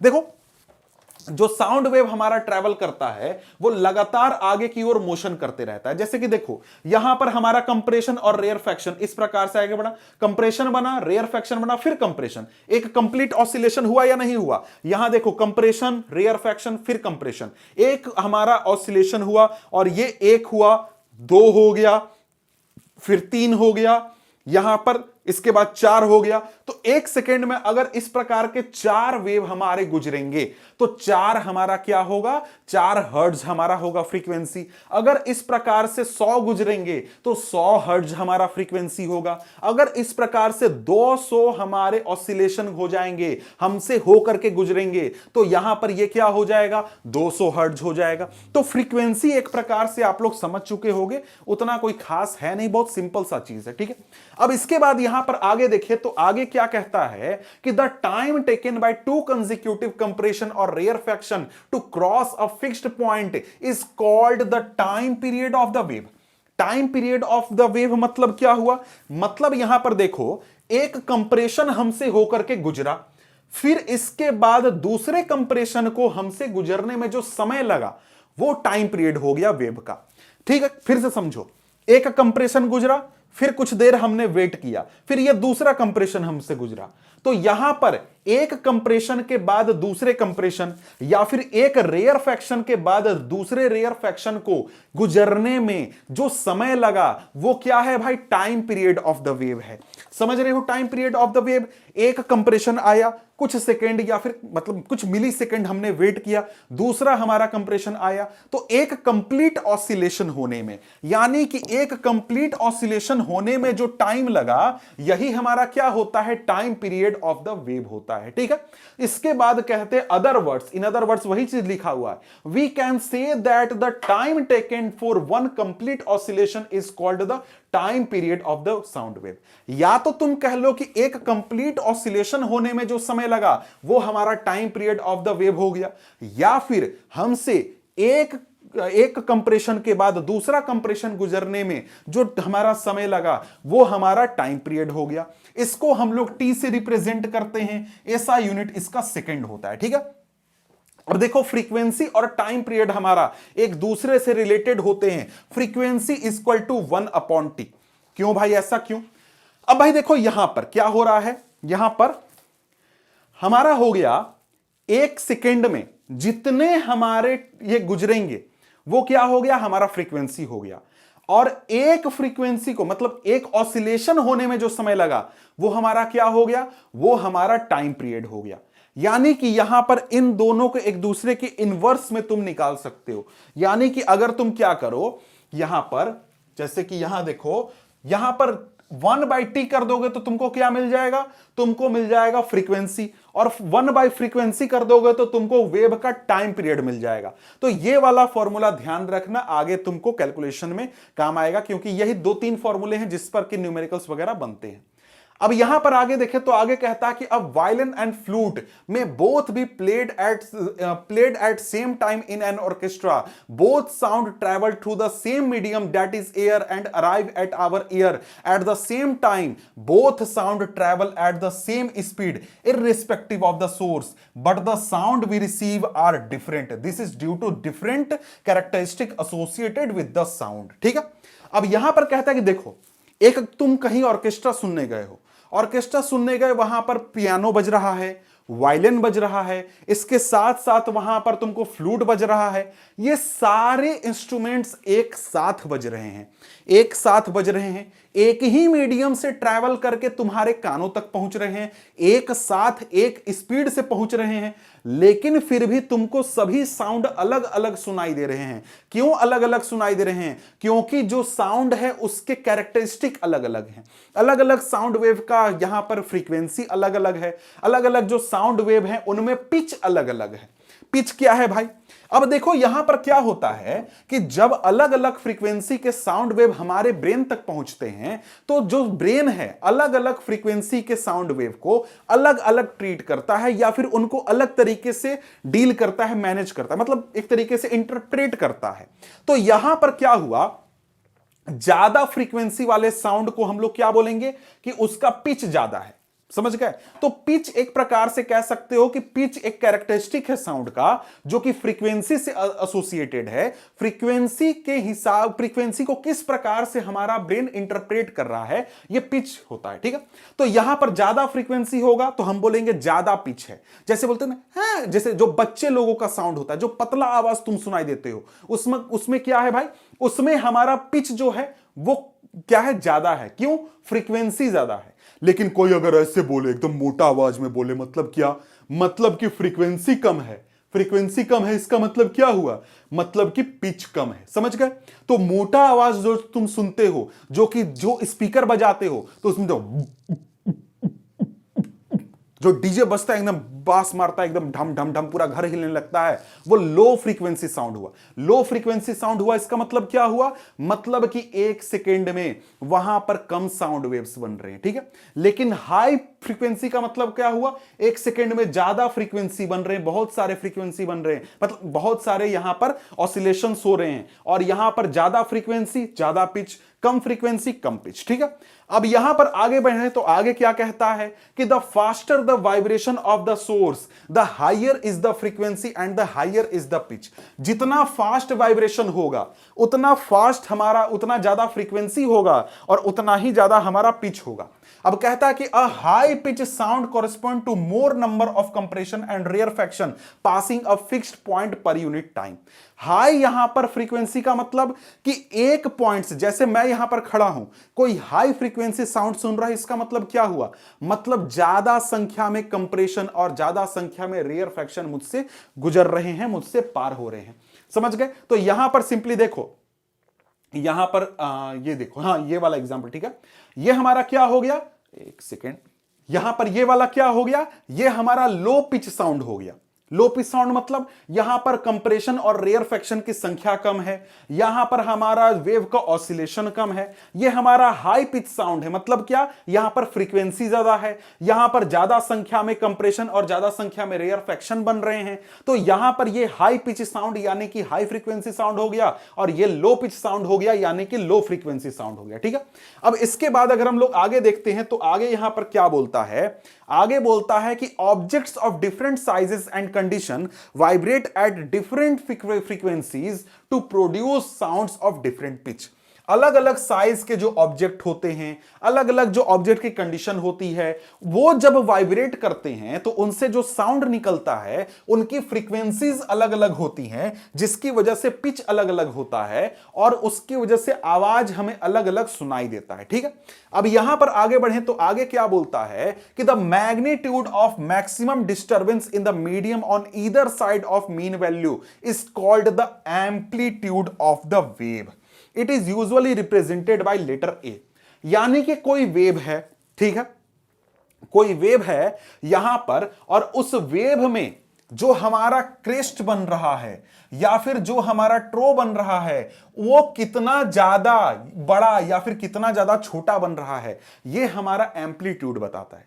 मतलब क्या हुआ, हमने क्या किया, जैसे मैं कोई क्या करता हूं, कोई बहुत जोरदार धमाका करता हूं, बहुत जोरदार साउंड करता हूं, कोई पार्टिकल है, मान लो कि ये मेरा हाथ एक पार्टिकल है और बहुत जोरदार धमाका होगा तो क्या होगा, ये पार्टिकल ज्यादा मूव करेगा, इतना ज्यादा मूव करेगा।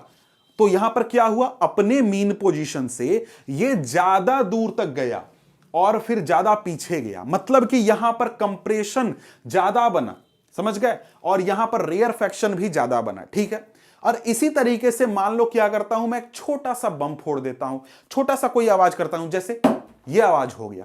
तो यहां पर क्या होगा, जब हम लोग कम पावर का साउंड क्रिएट करेंगे जिसमें एनर्जी कम हो, तो वहां पर हमारा जो कंप्रेशन और रेयरफेक्शन होगा वो छोटा सा क्रिएट होगा। समझ गए? तो यहां पर एम्पलीट्यूड सिंपली ये बताता है कि जो हमारा पार्टिकल है वो अपने मीन पोजीशन से कितना ज्यादा ऑसिलेट कर रहा है, कितना ज्यादा वो मूव कर रहा है। समझ गए? तो यहां पर ये हमारा एम्पलीट्यूड बताता है। ठीक है, अब इसके बाद आगे बढ़े तो आगे हमारे सामने क्या है, यहां पर देखो, इसमें लो एम्पलीट्यूड है, इसमें हाई एम्पलीट्यूड है। मतलब क्या? मतलब कि जो ऑब्जेक्ट है वो, मतलब जो पार्टिकल है वो अपने मीन पोजीशन से ज्यादा दूर गया, ज्यादा पीछे आया। मतलब क्या? इसमें ज्यादा डेंसिटी, उतना ज्यादा डेंसिटी नहीं चेंज हुआ, लेकिन यहां पर ज्यादा डेंसिटी चेंज हुआ। ठीक है, इसके बाद आगे बढ़े तो आगे यहां पर क्या है, आगे यहां पर बोलता है कि द लाउडनेस और softness of a sound is determined basically bye it's amplitude. मतलब कि आप जब जोर से बोलते हो तो एम्पलीट्यूड आपके साउंड वेव का ज्यादा होता है। आप जब धीरे बोलते हो तो साउंड वेव का एम्पलीट्यूड जो होता है वो कम होता है, छोटा होता है। ठीक है, कहता है कि the amplitude of the sound wave depend upon the force with which the object is made to vibrate. मतलब कि जितना ज्यादा फोर्स के साथ ऑब्जेक्ट को वाइब्रेट कराओगे उतना ज्यादा एम्पलीट्यूड होगा, जितना ज्यादा फोर्स अप्लाई करोगे उतना ज्यादा एम्पलीट्यूड होगा। आगे कहता है कि if we strike a table lightly we hear a soft sound because we produce a sound wave of small amplitude. ठीक है, मतलब क्या, जब यहां पर हम लोग किसी टेबल को धीरे से हिट करते हैं तो साउंड हमको लो सुनाई देता है, कम साउंड सुनाई देता है, लेकिन जोर से हिट करेंगे तो क्या होगा, ज्यादा साउंड सुनाई देगा। क्यों? क्योंकि ज्यादा एम्पलीट्यूड क्रिएट होगा हमारे साउंड वेव में। ठीक है, आगे यही चीज कहता है कि if we hit the table hard we hear a louder sound. हम लोग हार्ड हिट करेंगे तो हमें लाउडर साउंड सुनाई देगा। क्यों? क्योंकि साउंड वेव का एम्पलीट्यूड ज्यादा होगा। ठीक है, अब यहां पर साउंड के बारे में एक और बात बोलता है कि a sound wave spread out from its source. ये चीज तो हमने शुरुआत में ही बात किया था कि जब भी साउंड क्रिएट होता है तो साउंड जो है वो किसी एक डायरेक्शन में मोशन नहीं करता, नहीं जाता, बल्कि वो चारों ओर फैलता है, यानी 360 डिग्री में फैलता है। तो यहां पर जब भी साउंड क्रिएट होगा तो जितनी एनर्जी से, जितने एम्पलीट्यूड के साथ साउंड क्रिएट होगा वो चारों ओर बिखर जाएगा, चारों ओर फैल जाएगा। और जैसे जैसे आप सोर्स से दूर जाएंगे वैसे वैसे साउंड का लाउडनेस कम हो जाएगा और साथ में साउंड का एम्पलीट्यूड भी कम हो जाएगा। मतलब यहां पर देखो हमने क्या देखा, हमने देखा कि यहां पर जो ज्यादा लाउड साउंड होता है उसका एम्पलीट्यूड ज्यादा होता है। भाई ये चीज हमने देखा। अब यहां पर क्या है, हम जब दूर जाएंगे, जैसे ये डिस्टेंस शो कर रहा है, जैसे जैसे हम लोग सोर्स से दूर जाएंगे वैसे वैसे क्या होगा, एम्पलीट्यूड हमारा धीरे धीरे धीरे धीरे धीरे धीरे कम होने लगेगा और साथ में साउंड का लाउडनेस भी वो क्या होने लगेगा, कम होने लगेगा। ठीक है, इसके बाद आगे क्या बोलता है, आगे बोलता है कि louder sound can travel to longer distances. आप जितनी ज्यादा तेज बोलते हो आवाज उतनी ज्यादा दूर तक जाती है। क्यों? क्योंकि जितना ताकत लगा के बोलोगे साउंड वेव का एम्पलीट्यूड उतना ज्यादा होगा, उतना ज्यादा लाउड साउंड होगा और वहां पर वो ज्यादा दूर तक ट्रेवल करने पाएगा। ठीक है, अब यहां पर इसके आगे अगर हम लोग देखें तो आगे क्या बोलता है, आगे यहां पर बोलता है कि figure 11.8 shows the wave shape of loud and soft sound. तो वो तो हमने आपको दिखा दिया है कि जब लाउड साउंड होगा तो एम्पलीट्यूड ज्यादा होगा, मतलब कि मीन पोजीशन से डेंसिटी वेरिएशन ज्यादा होगा, यानी कि जो यहां पर क्रिस्ट बनेगा ज्यादा ऊंचा बनेगा, ट्रो बनेगा ज्यादा नीचा बनेगा, वहीं जो सॉफ्ट साउंड होगा कम एनर्जी के साथ सॉफ्टली जो साउंड बोला जाएगा उसमें एम्पलीट्यूड जो होगा, यानी जो ये क्रिस्ट का हाइट होगा और साथ में ट्रो का हाइट होगा, ये क्या होगा, छोटा होगा और साथ में लाउडनेस भी साउंड का कम रहेगा। ठीक है, अब यहां पर आगे अगली बात आती है साउंड वेव के बारे में, वो है टिम्बर ऑफ साउंड या फिर क्वालिटी ऑफ साउंड। देखिए यहां पर हम बोलते हैं कि साउंड का क्वालिटी अच्छा है या फिर साउंड का टिम्बर अच्छा है। इसका मतलब यह होता है कि यहां पर जो साउंड वेव है उसमें हमारे पास अलग अलग जो साउंड आ रहे हैं, जैसे हम अब यहां पर बैठे हुए हैं, यहां पर ऑर्केस्ट्रा बज रहा है, ऑर्केस्ट्रा में बहुत सारे इंस्ट्रूमेंट बज रहे हैं, सिंगर जो है वो अपना गाना भी गा रहा है और भी चीजें हो रही हैं, तो सभी साउंड यहां पर हमें साफ साफ क्लियरली सभी वेवलेंथ के सभी तरीके के साउंड हमको साफ साफ सुनाई दे रहे हैं। तो यहां पर हम जो हैं कहेंगे कि साउंड का टिम्बर अच्छा है। मतलब क्या हुआ, मतलब कि एक साउंड को दूसरे साउंड से हम अच्छे से डिस्टिंग्विश करने पा रहे हैं। यहां पर जो वायलिन का साउंड आ रहा है वो हमको पता चल रहा है कि ओ ये वाला साउंड वायलिन का है, फ्लूट बज रहा है तो ओ ये वाला साउंड फ्लूट का है, तो हम ये चीज डिफरेंशिएट करने पा रहे हैं। तो यहां पर क्या हुआ, मतलब यहां पर हम लोग जो हैं कहेंगे कि टिम्बर साउंड का अच्छा है, क्वालिटी साउंड का अच्छा है। ठीक है, कहता है कि the sound which is more pleasant is said to be of rich quality. जो साउंड सुनने में ज्यादा अच्छा लगता है, ज्यादा क्लियर क्रिस्प लगता है, उसको हम बोलते हैं कि साउंड क्या है, रिच क्वालिटी का है। अब यहां पर देखो क्या है, सिंगल फ्रीक्वेंसी का अगर कोई साउंड आ रहा है तो उसको हम लोग टोन बोलते हैं। जैसे कि मान लो कि 440 हर्ट्ज का अगर साउंड आया तो ये क्या हो गया, टोन हो गया। अगर 1200 हर्ट्ज का साउंड आया तो ये क्या हो गया, ये हमारा टोन हो गया। लेकिन जब हम लोग कई सारे टोन को यानी कई अलग अलग फ्रीक्वेंसीज के साउंड को मिला करके साउंड क्रिएट करते हैं तो उसको हम लोग नोट बोलते हैं। मतलब कि एक साथ हमारा 440 हर्ट्ज, 12 हर्ट्ज, 1200 हर्ट्ज या फिर 1800 हर्ट्ज का साउंड एक साथ हम लोग क्रिएट कर रहे हैं, एक साथ हमको पहुंच रहा है हमारे कानों तक, वो क्या कहलाएगा, वो नोट कहलाएगा। ठीक है, और यहां पर जो म्यूजिक होता है, म्यूजिक में कोई एक फ्रीक्वेंसी का साउंड नहीं होता बल्कि कई फ्रीक्वेंसीज के साउंड एक साथ आते हैं और वो हमें सुनने में अच्छा लगता है। समझ गए? तो यहां पर अगर हम लोग देखें तो ये हिस्सा समाप्त होता है। यहां पर कुछ क्वेश्चंस हैं, which wave property determines loudness pitch, या फिर आगे क्वेश्चन है guess which sound has a higher pitch, guitar और कार्डहॉर्न। ठीक है, तो ये आपको डिसाइड करना है, आपको आंसर करना है। ठीक है, आगे यहां पर देखिए आगे क्या है, स्पीड ऑफ साउंड। तो स्पीड ऑफ साउंड मतलब क्या, defined as the distance which a point on a wave such as compression और rarefaction travel per unit time.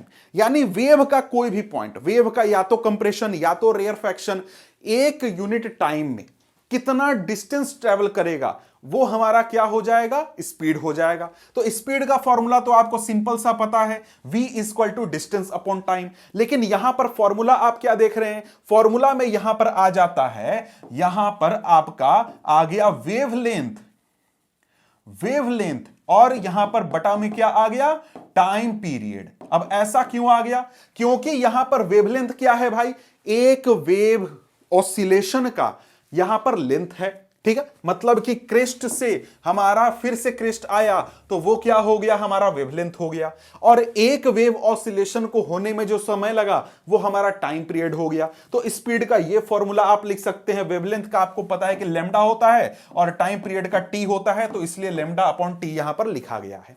अब यहां पर अगर हम लोग देखें तो हमारे पास एक और फॉर्मूला है जो कि हमें पता है कि यहां पर nu equal to 1 upon T, यानी कि जो हमारा फ्रीक्वेंसी है वो 1 अपॉन टी होता है। तो इस फॉर्मूले को हम लोग क्या बना सकते हैं, हम लोग बना सकते हैं speed equal to lambda into nu, यानी कि wavelength into frequency, speed equal to.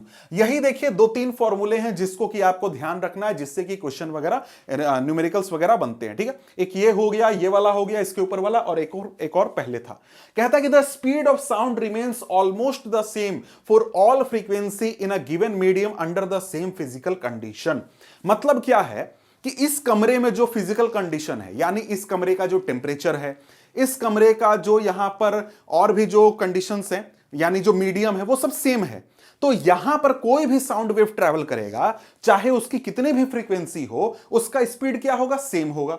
अगर यहां पर मैं टेम्परेचर बढ़ा दूं और यहां पर कांस्टेंट टेम्परेचर हो, मतलब 25 की जगह 30 भी कर दूं, तो स्पीड चेंज होगा। लेकिन सभी साउंड वेव का, अलग अलग फ्रीक्वेंसी के साउंड वेव का जो स्पीड होगा वो क्या होगा, सेम होगा। ठीक है, तो यहां पर अगर हम लोग देखें तो आगे इसके बाद क्या है भाई, आगे हमारा एक एग्जांपल है क्वेश्चन का। A sound wave has a frequency of 2 kilohertz. 2 kilohertz मतलब क्या, 2000 हर्ट्ज। ठीक है, and wavelength of 35 centimetre, how long it will travel to how long it will take to travel 1.5 kilometre. Simple velocity के फॉर्मूले का example है, समझ गए। डिस्टेंस अपॉन टाइम है तो भाई टाइम इंटू वेलोसिटी कर दो, डिस्टेंस तुमको मिल जाएगा। बहुत ही सिंपल सा चीज है। ठीक है, इसके बाद क्वेश्चन है इसी से जुड़े हुए, ठीक है, वो देख लीजिएगा, कोई खास वैसा है नहीं। ठीक है, अब यहां पर आगे क्या है, आगे कहता है कि the amount of sound energy passing each second through unit area is called the intensity of sound। अब भाई इंटेंसिटी ऑफ साउंड का मतलब क्या हुआ, मतलब कि देखो एक यूनिट एरिया से हम मान सकते हैं कि 1 फीट इंटू 1 फीट यानी 1 फीट स्क्वायर, या फिर 1 सेंटीमीटर स्क्वायर, या फिर 1 मीटर स्क्वायर, कोई भी हम लोग यूनिट एरिया ले सकते हैं।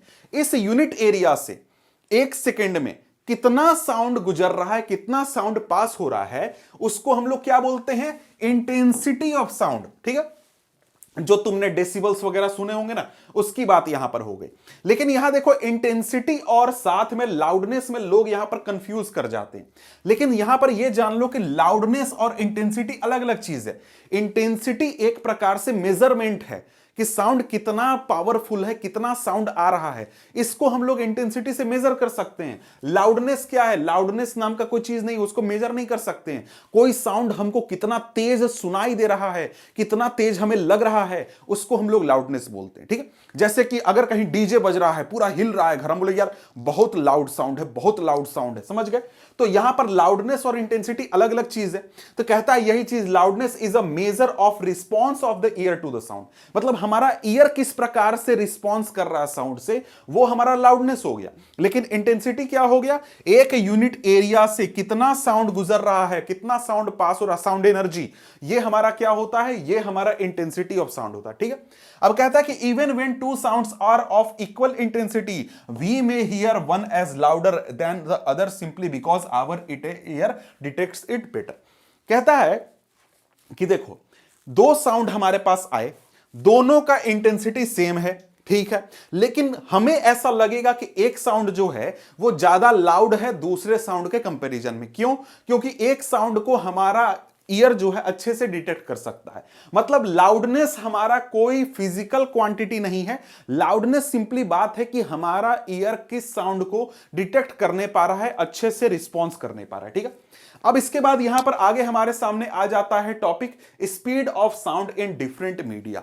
देखिए, यहां पर हमने शुरुआत में ही बात की थी कि जो साउंड है वो अलग अलग मीडियम से ट्रैवल कर सकता है, सॉलिड, लिक्विड, गैस से ट्रैवल कर सकता है। जो अलग अलग मीडियम होते हैं उनमें अलग अलग साउंड का स्पीड होता है। साथ में जब हम लोग टेम्परेचर भी चेंज करते हैं तब भी साउंड का स्पीड वेरी करता है। यहां पर यही चीज कहता है कि sound propagates through a medium at a finite speed, the sound of a thunder is heard a little later than the flash of light is seen. So we can make out that sounds travel with a speed which is much less than the speed of light. ये तो सबको को पता है कि भाई जो sound का स्पीड है वो लाइट के स्पीड से बहुत ही कम होता है। कहता है कि the speed of sound depends on the properties of the medium through which it travels. जो स्पीड होगा साउंड का वो किस पर डिपेंड करता है कि जिस भी मीडियम से वो ट्रेवल कर रहा है उस मीडियम के पार्टिकल्स का क्या प्रॉपर्टी है। ठीक है, अब यहां पर ये इसको डिटेल में आप आगे के क्लासेस में पढ़िएगा। लेकिन यहां पर आगे क्या लिखा हुआ है कि the speed of sound in a medium depends on temperature of the medium. मैंने कहा कि टेम्परेचर अगर कम ज्यादा करेंगे तो क्या होगा, स्पीड चेंज होगा। समझ गए, ये भी पॉइंट है। अब यहां पर आगे है कि the speed of sound decreases when we go from solid to gaseous state. मतलब कि साउंड का स्पीड सबसे ज्यादा किस स्टेट में होता है, सॉलिड स्टेट में। सबसे कम किस स्टेट में होता है, गैसियस स्टेट में। ठीक है, इसके बाद कहता है कि in any medium as we increase the temperature the sound speed of sound increases. मतलब जितना ज्यादा टेम्परेचर होगा साउंड वेव का स्पीड उतना ज्यादा होगा। For example the speed of sound in air is 331 metre per second at 0 degree Celsius and 344 metre per second at 22 degree Celsius. ठीक है, तो ये चीज आप देख लीजिए। इसके बाद यहां पर आगे देखें तो अलग अलग मीडियम में 25 डिग्री सेल्सियस पर कितना साउंड का स्पीड है ये चीज दिखाया गया। सॉलिड में एल्युमिनियम में 25 डिग्री सेल्सियस पर, या फिर ग्लास में, लिक्विड में, वाटर में, मिथनॉल में, गैसेस में hydrogen, air, oxygen, sulphur dioxide, सब में अलग अलग यहां पर दिया गया है कि कितना साउंड का स्पीड है। इसके बाद आगे बढ़ते हैं तो आगे हमारे सामने आ जाता है अगला टॉपिक इस चैप्टर का, जो कि टॉपिक नंबर 1.3, यह है रिफ्लेक्शन ऑफ साउंड। यानी कि यहां पर अब हम लोग देखेंगे कि जो साउंड है वो किस प्रकार से रिफ्लेक्ट करता है। तो साउंड के रिफ्लेक्शन के बारे में यह जान लीजिए कि जिस प्रकार से हमने पीछे के क्लास में पढ़ा है कि लाइट रिफ्लेक्ट करता है और उसके जो लॉज होते हैं, बिल्कुल उसी प्रिंसिपल पर यहां पर साउंड भी हमारा रिफ्लेक्शन करने का काम करता है। तो जरा सा इसको पढ़ लेते हैं, फिर मैं 2 मिनट में आपको समझा देता हूं। कहता है कि sound bounces off a solid और a liquid like a rubber ball bounces off a wall. जिस प्रकार से एक बॉल को हम दीवार पर फेंकेंगे और उस दीवार से टकरा करके बॉल उछल करके वापस आ जाता है, बिल्कुल उसी प्रकार से साउंड वेव या फिर साउंड क्या करता है, बाउंस करता है। यहां पर यही चीज कहता है कि like light sound gets reflected at the surface of a solid or liquid and follows the same laws of reflection as you have studied in earlier classes। जिस प्रकार से लाइट रेज रिफ्लेक्ट करते हैं, बिल्कुल उसी प्रिंसिपल पर, उसी laws को फॉलो करते हुए यहां पर साउंड वेव्स भी क्या करते हैं, रिफ्लेक्ट होते हैं। यहां पर एक चीज थोड़ा सा अंतर यह है कि लाइट रेज के बारे में हमने देखा था कि लाइट रेज को रिफ्लेक्ट करने के लिए पॉलिश्ड सरफेस चाहिए होता है, लेकिन जब हम लोग साउंड की बात करते हैं तो किसी भी सरफेस से, रफ सरफेस पर भी यहां पर साउंड वेव जो है वो रिफ्लेक्ट कर जाते हैं। अब यहां पर यह चीज तो अंतर है, लेकिन जो लॉज हैं वो सेम है। यानी कि हमने क्या पढ़ा था, हमने पढ़ा था कि यहां पर जो हमारा इंसिडेंट रे होता है, रिफ्लेक्टेड रे होता है, इनमें इक्वल एंगल्स होते हैं और यहां पर नॉर्मल के साथ ये इक्वल एंगल बनाते हैं। ये चीज हमने कहां पढ़ा था, लाइट का लॉज ऑफ रिफ्लेक्शन में, और वही लॉज ऑफ रिफ्लेक्शन यहां पर हमारे साउंड पर भी लागू होगा। यानी कि कोई ये मान लो सरफेस है, इस सरफेस पर जितने एंगल से, नॉर्मल से जितने एंगल से हमारा इंसिडेंस होगा, उतना ही एंगल से रिफ्लेक्शन भी होगा। Angle i equal to angle r, ये चीज आपने पढ़ा था लाइट में, और यही हमारा क्या होगा, यही हमारा होगा हमारे साउंड के साथ भी।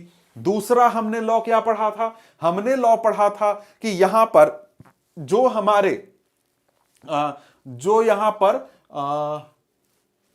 सेम प्लेन, मतलब जो यहां पर हमारा इंसिडेंस रे ऑफ इंसिडेंस होगा, साथ में रिफ्लेक्टेड रे होगा और साथ में नॉर्मल होगा, वो सब सेम प्लेन पर होंगे। यानी सेम प्लेन कहने का मतलब कि ऐसे नीचे गया तो ऊपर आएगा, एक्स वाई एक्सिस पर केवल मूव कर सकता है, इस प्रकार से इधर उधर नहीं होगा, ऐसे आया तो ऐसे होगा। मतलब ये चीज तो आप लोग समझ चुके हो जब आपने लाइट का लॉ पढ़ा था। तो जिस प्रिंसिपल पर, जिस लॉ पर लाइट रिफ्लेक्ट करता है, बिल्कुल उसी प्रिंसिपल पर यहां पर साउंड भी रिफ्लेक्ट करता है, वही लॉज को फॉलो करते हुए। अंतर सिर्फ एक है कि यहां पर साउंड को रिफ्लेक्ट करने के लिए पॉलिश्ड सरफेस नहीं चाहिए होता है, वो दीवार से भी रिफ्लेक्ट कर जाता है, पहाड़ से भी रिफ्लेक्ट कर जाता है, कोई भी खुरदुरा सरफेस से रिफ्लेक्ट कर जाता है। उसको एक तरीके से कोई भी यहां पर पॉलिश्ड सरफेस रिक्वायर्ड नहीं होता है। ठीक है, इसके बाद यहां पर आगे बढ़ें तो यहां पर हम लोग रिफ्लेक्शन ऑफ साउंड से जुड़े हुए कुछ टॉपिक समझेंगे।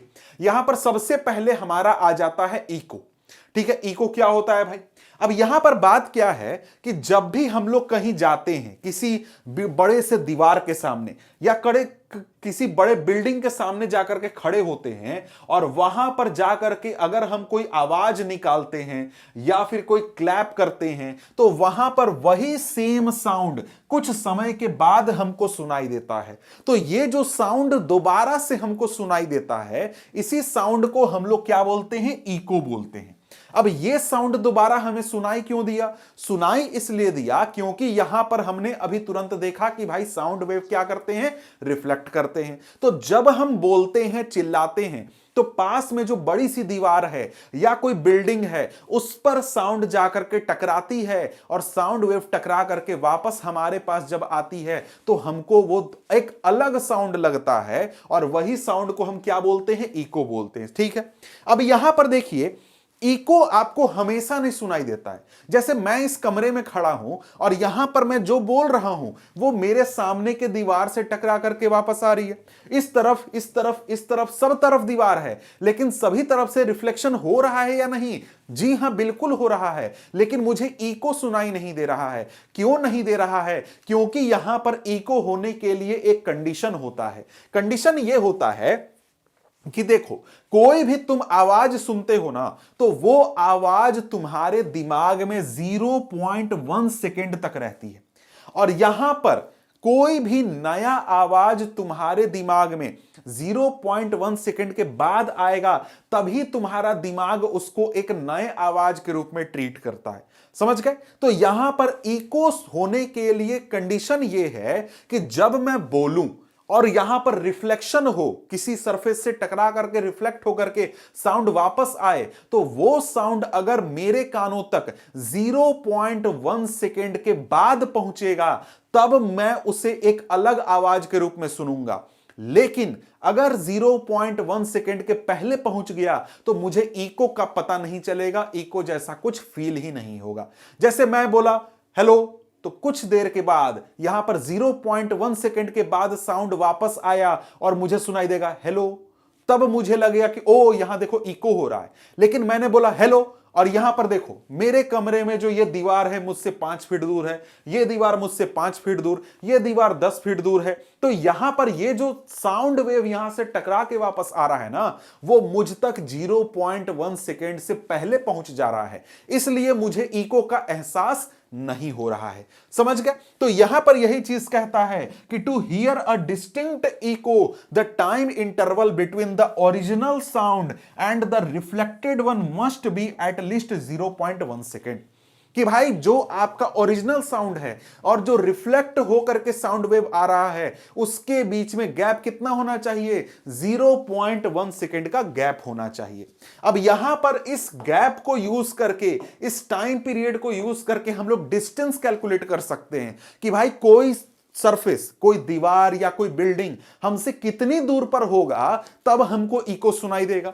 तो यहां पर अगर हम लोग नॉर्मल कंडीशन में यहां पर साउंड का स्पीड लें 344 मीटर पर सेकंड के हिसाब से, जो कि 22 डिग्री सेल्सियस टेम्परेचर पर होता है साउंड का स्पीड, तो यहां पर अगर लें और हमें 0.1 सेकेंड का चाहिए, कि मतलब 0.1 सेकेंड में हमको यहां पर सुनाई दे, तो इसको जब हम लोग कैलकुलेट करेंगे तो यहां पर डिस्टेंस हमारे पास आएगा 34.4 मीटर। यानी आपको पता है ना, velocity equal to distance upon time, तो टाइम को इधर लेगा वेलोसिटी से या फिर स्पीड से मल्टीप्लाई कर दिया, डिस्टेंस मिल गया, तो यहां पर 34.4 मीटर।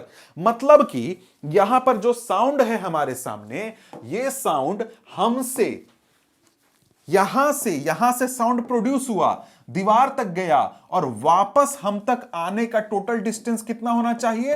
34.4 मीटर होना चाहिए। लेकिन यहां पर अगर हम लोग देखें तो यहां पर हमारा जो दीवार है या ऑब्स्टिकल है, उसकी दूरी कितनी होनी चाहिए? 34.4 डिवाइडेड बाई 2 होना चाहिए, यानी कि 17.2। ठीक है, 17.2 मीटर होना चाहिए। मतलब कि कोई भी सरफेस अगर हमसे 17.2 मीटर की दूरी पर होगा, तो उसके सामने जब हम आवाज निकालेंगे तो वहां से साउंड वेव रिफ्लेक्ट होकर के आएगा और 0.1 सेकेंड के बाद आएगा और यहां पर हमको इको सुनाई देगा।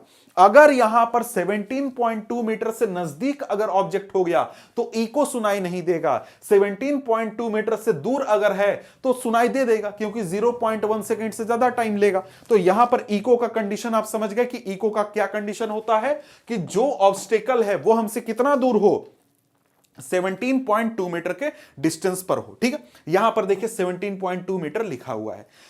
अब कहता है कि this distance will change with the temperature of air. देखिए यहां पर यह कैलकुलेशन हमने कब किया है? 22 डिग्री सेल्सियस पर। और हमने पढ़ा है कि जैसे जैसे टेम्परेचर चेंज होता है वैसे वैसे स्पीड ऑफ साउंड भी चेंज होता है।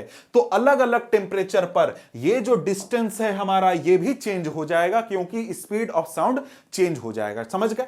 अब कहता है कि echoes may be heard more than once due to successive और मल्टीपल रिफ्लेक्शंस।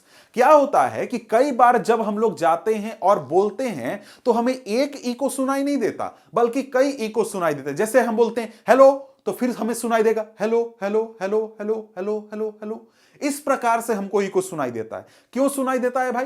ऐसा इसलिए सुनाई देता है क्योंकि हो सकता है कि रिफ्लेक्शन सिर्फ एक ना हो, एक सरफेस नहीं है, कई सारे सरफेस हैं और रिफ्लेक्शन कई बार हो जा रहा है, इस वजह से हमको कई सारे इको सुनाई दे देते हैं। समझ गए? कहता है कि the rolling thunder is due to the successive reflection of the sound from number of reflecting surfaces such as cloud and the land. यहां पर जब बिजली कड़कती है तो बिजली कड़कने के बाद काफी देर तक घड़घड़ाहट होती है, गुड़ गुड़ गुड़ गुड़ गुड़ गुड़, तो वो चीज क्या है, वो भी एक प्रकार से हमारा मल्टीपल रिफ्लेक्शन की वजह से यहां पर थंडर का आवाज हमें काफी देर तक सुनाई देता है, वो भी एक प्रकार का इको हो जाता है। ठीक है, अब यहां पर इसके बाद बात करें तो यहां पर रिफ्लेक्शन से जुड़ा हुआ एक और टॉपिक है रिफ्लेक्शन ऑफ साउंड से, और वो है रिवर्बरेशन। ठीक है, कहता है कि a sound created in a big hall will persist by repeated reflection from the walls until it is reduced to the value where it is no longer audible. यहां पर बात क्या है, कहता है कि देखो मान लो हम बड़े हॉल में बैठे हुए हैं, बड़े हॉल में प्रेजेंट हैं, और वहां पर अगर कोई आवाज हम निकालते हैं तो वो आवाज क्या होगा भाई, जो हॉल के दीवार हैं उससे जाकर के टकराएगा, और दीवार से टकराएगा तो क्या होगा, रिफ्लेक्शन होगा। अब ये आवाज जब रिफ्लेक्शन होगा तो यहां पर रिफ्लेक्शन हो करके वो आवाज हम तक वापस आएगा। अब आवाज वापस आएगा तो भाई कब आएगा, 0.1 सेकेंड से पहले आ जाएगा। तो यहां पर वो आवाज रिफ्लेक्ट हो करके 0.1 सेकेंड से पहले आता है, तो हमको एक प्रकार से लगता है कि आवाज जो है थोड़ा गूंज रहा है, या फिर एक प्रकार से जैसे मैं बोलूंगा हेलो तो सिंपल हेलो बोला और फिनिश हो गया, लेकिन जब रिवर्बरेशन होगा तब क्या होगा, हेलो हेलो, इस प्रकार से आवाज आता है। क्यों? क्योंकि यहां पर कई सारे सरफेसेस से रिफ्लेक्ट होकर के साउंड वापस आ रहा है और उसी साउंड को कैरी ऑन कर रहा है, 0.1 सेकेंड से पहले आ जा रहा है, इस वजह से इको हमको सुनाई नहीं दे रहा है, हमको लग रहा है कि वही आवाज जो है एक प्रकार से खींचा रहा है। समझ गए? यही चीज कहता है कि the reflected reflection that result in this persistence of sound is called reverberation. यानी कि ये जो परसिस्टेंस होता है साउंड का, कि साउंड लगता है कि टिका हुआ है, कुछ लंबे देर तक आवाज सुनाई दे रहा है, ये हमारा क्या होता है, रिवर्बरेशन होता है। कहता है कि इन एन ऑडिटोरियम और big hall excessive reverberation is highly undesirable. Excessive reverberation जब होता है उससे आवाज बहुत डिस्टॉर्ट हो जाता है, तो ऐसे सुनाई देगा, हेलो क्या कर रहे हो, मतलब कि आवाज बहुत अजीब सुनाई देगा, काफी मोटा, काफी एकदम खींचा हुआ आवाज सुनाई देगा, कि काफी लंबे देर तक बोला जा रहा है, इस प्रकार से सुनाई देगा। और वो चीज किसी भी हॉल में, किसी भी बिल्डिंग में अच्छी चीज नहीं होती है, और उसका ध्यान रखा जाता है जब भी कहीं पर ऑडिटोरियम या फिर सिनेमा हॉल या कोई इस प्रकार के बिल्डिंग्स बनाए जाते हैं। तो ठीक है, आगे कहता है कि to reduce reverberation the roof and walls of the auditorium are generally covered with sound absorbent material like compressed fibre board, rough plaster और ड्रेपरीज। ठीक है, तो यहां पर रिवर्बरेशन को कम करने के लिए क्या किया जाता है, रिवर्बरेशन को कम करने के लिए साउंड प्रूफ मटेरियल लगाए जाते हैं, जैसे कि यहां पर कंप्रेस्ड फाइबर बोर्ड हो गया, ड्रेपरीज हो गए, रफ प्लास्टर हो गए, और भी चीजें होती हैं, ताकि रिवर्बरेशन कम से कम हो, क्योंकि जो ऑडिटोरियम है उसका पर्पस एक प्रकार से रिवर्बरेशन खराब कर देता है।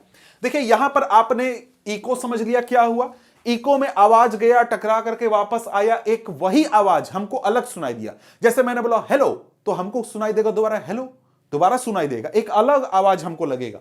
लेकिन रिवर्बरेशन में क्या होगा, हम यहां से बोल रहे हैं और यहां से बोल करके सभी सरफेसेस से साउंड गूंज करके हमारे सुनने वाले के कानों तक पहुंच रहा है, और यहां पर सेम साउंड हमको 0.1 सेकेंड से पहले आ जा रहा है, तो ये साउंड का परसिस्टेंस हो रहा है, मतलब कि साउंड हमको लंबा खींच रहा है, जैसे हेलो, इस प्रकार से आवाज यहां पर होगा, तो ये हमारा रिवर्बरेशन होता है। ठीक है, तो ये दोनों किससे जुड़े हुए हैं, रिफ्लेक्शन ऑफ साउंड से जुड़े हुए हैं। अब यहां पर जब हॉल वगैरह बनाए जाते हैं तो वहां पर रिवर्बरेशन को हमेशा कम रखने की कोशिश की जाती है।